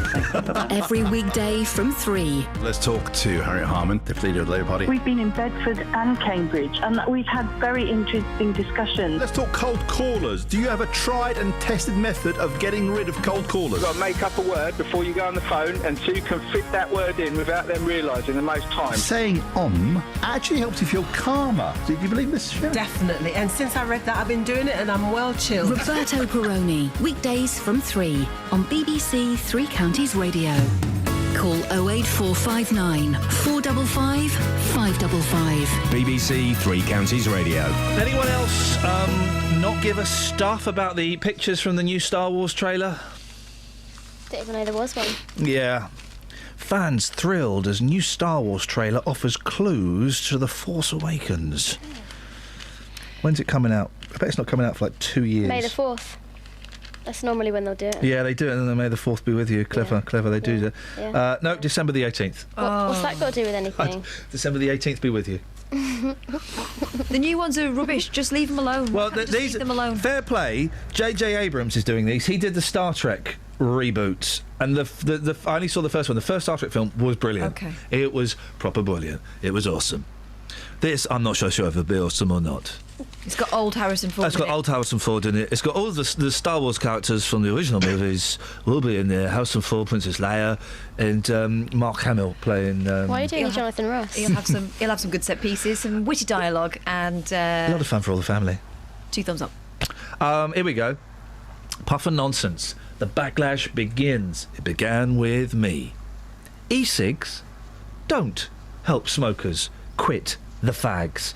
Electronic cigarette smokers are more likely to keep their tobacco habit than those who don't use them, research shows. The e-cig users, known as vapists... By you. Leave them alone. Sorry? Leave them alone. The bullies that attack me. This clip will get posted on an internet forum for vapists, and I will get loads of abuse in about a week's time from some American idiots who are, you are vapists and you present vapist radio shows. Listen, they're trying to give up smoking. No, they're trying to do the right thing. This is what this story is saying, Justin. They're not. But what they are is a little bit arrogant. They're a lot arrogant. They're larrogant. The e-cig users, known as vapists, are 59% less likely to quit the real stuff than smokers who've never used the battery-operated products. And they're 49% less likely to cut back on cigarettes. So half of vapists still smoke the same amount of cigarettes. They're G's for P's, gluttons for punishment. Calm down. Calm down. Because you said when this first started that it normalises addiction because they can just be addicted for longer. Yeah, exactly, Although guys. we don't know about the health thing. No, we don't know. So sure it's safer. And it's coming out. It's coming out. I'm so tempted to unblock all of those vapist idiots on Twitter. Justin, speaking of idiots. Good morning, sir. Good morning to you, boss. How are you this morning? Very well, thank you, sir. You've been busy this morning? Yes, I've been looking at holes. Very busy. You've been very busy. Good morning, sir. Good morning to you. Good morning, sir. Good morning to you. Good morning, sir. Leave it. Good morning, sir. Stop it. Good morning, sir. Hey! Tasty. Yes. Voices from the streets. Voices from the street. I need to tidy these up. Okay, thank you. Bye-bye. Bye-bye. Now, you came up with... What was this nonsense you came up with, Catherine? Which hole... Holes that make you go, wow. ...took your breath away? That's actually quite a good one. Holes that make you go, wow. Which holes take you... We've had one phone call on it, Just. Great call, though. It was a the hole in polos. Yeah, I would say the call of the morning. Exactly why this phone-in has worked. His call-in was... What he didn't realise was he was calling in on another subject we've not thrown out yet. Old tweets. No. What did you spend your first paycheck on? Oh, that is a good one. That is a good one, isn't it? That is a good one. We'll be doing that next week. And next week. He'll be doing that on Monday. He anticipated that. He wasn't calling in about holes that make you go, wow.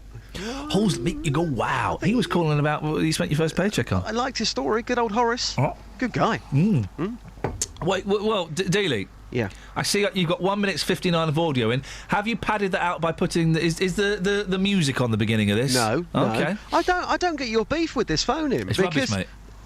You did this on Twitter last night. First of all, don't road test material for this show on the internet. What responses did he get on Twitter, Catherine? Rude ones. Yeah, what did Scott say? The hole that's taking your breath away. Have a little guess. He said your bum.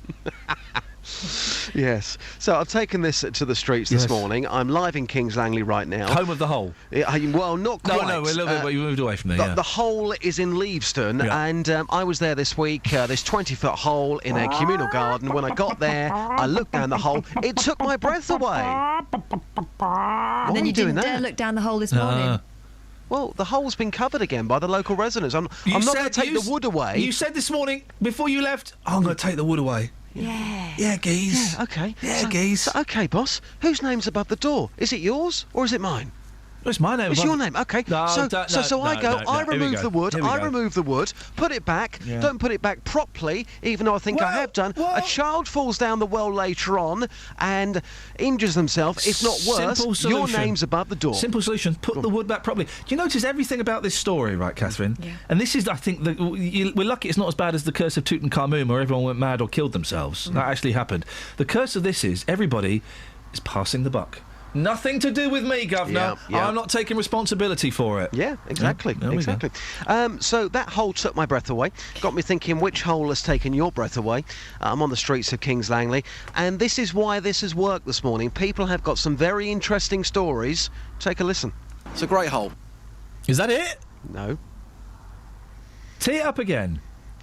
I'm in Kings Langley this morning talking about holes which have taken your breath away, inspired by the hole in Leavesden. Here's what happened. It's a great hole. Is that it? Come on. Tee it up again. Go on.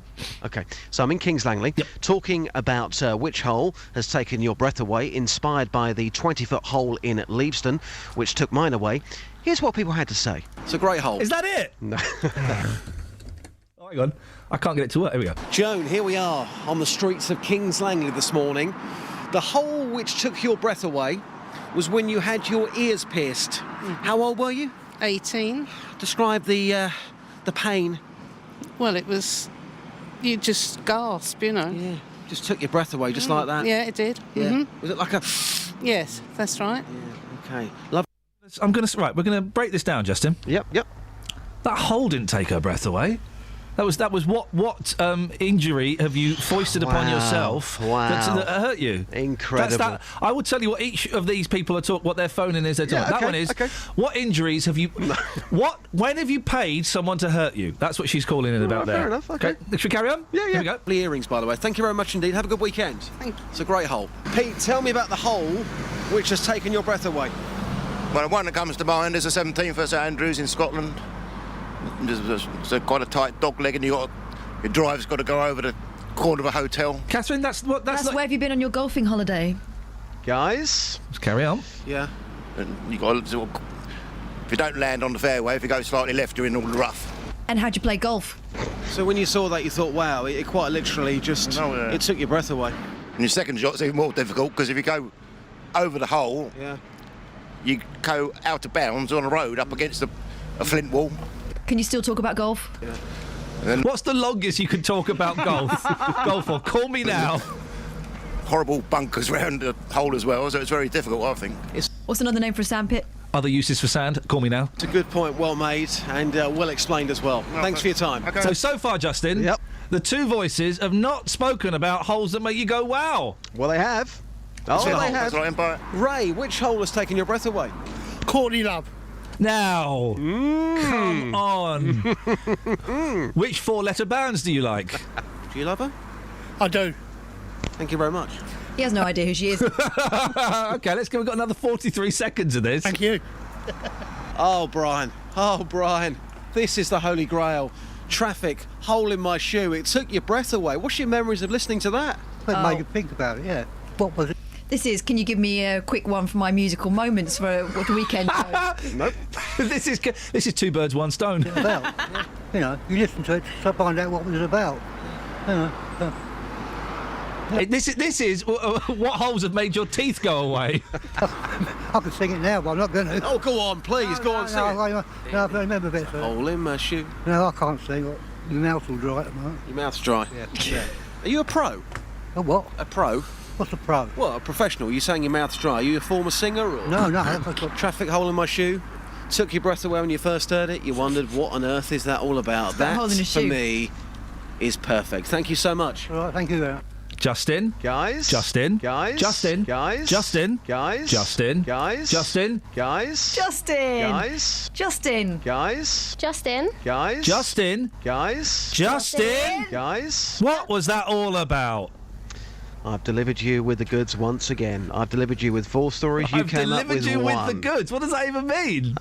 You asked me to go on the streets and ask people about holes which took their breath away. I didn't ask you to. You insisted. You insisted. You wanted do it. that. I gave it to you. You thought nobody would have any stories. They didn't. I would come on here and be humiliated. I've given you 4 of the very best, the creme de la creme. The only 4. The creme de la creme of holes. Yes. Justin, guys, could you sing to us? When a man loves a woman. Thank you very much indeed, Justin. Well, isn't that wonderful? JVS hasn't heard that before, look. Isn't that wonderful? That's it. We kind of petered out the last 4 or 5 minutes. I mean, really. But you guys should have been listening to the first hour. That was special. Podcast will be out a little bit later on, probably pop up in a couple of hours on the BBC Three Counties website. And then it tends to get onto iTunes sort of Friday afternoon, Friday evening, or thence about. Let's get the trav. Travel news for beds, cards and bugs. BBC Three Counties Radio. There are queues on the M1 northbound from junction 13 for Bedford to 14 for Milton Keynes, and southbound it's looking very busy on the exit slip road at junction 14 for Milton Keynes. In Bedford, the A6 is very busy northbound between the A421 and Rope Walk, and in Dunstable, the A5 High Street is very slow around the Church Street junction.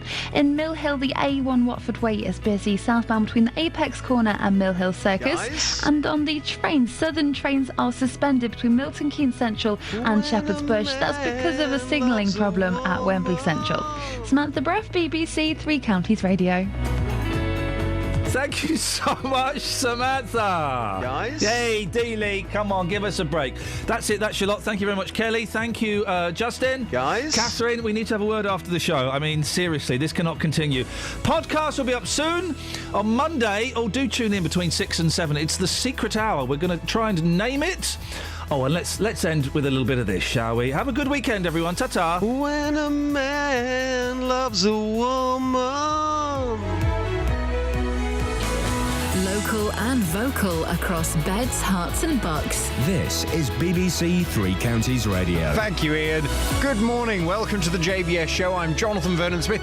It's Friday. It's 9 o'clock. And on today's Big Phone-In, what should the punishment be for using a mobile behind the wheel? Fewer people are being prosecuted for using their mobile phone behind the wheel as more and more guilty drivers are sent on educational courses instead.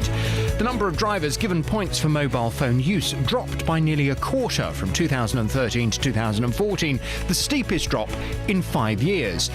Lead officer for roads policing, Suzette Devonport, says that she'd like any driver caught using a phone more than once to face disqualification. But in reality, with more and more drivers avoiding points and fines in favour of 4-hour-long educational courses, we are getting softer on people who use their phones whilst driving, it would appear. Well, I want to hear your thoughts on this today. What should the punishment be for using a mobile behind the wheel? Pick up that phone, come on and have your say on 08459 455 555.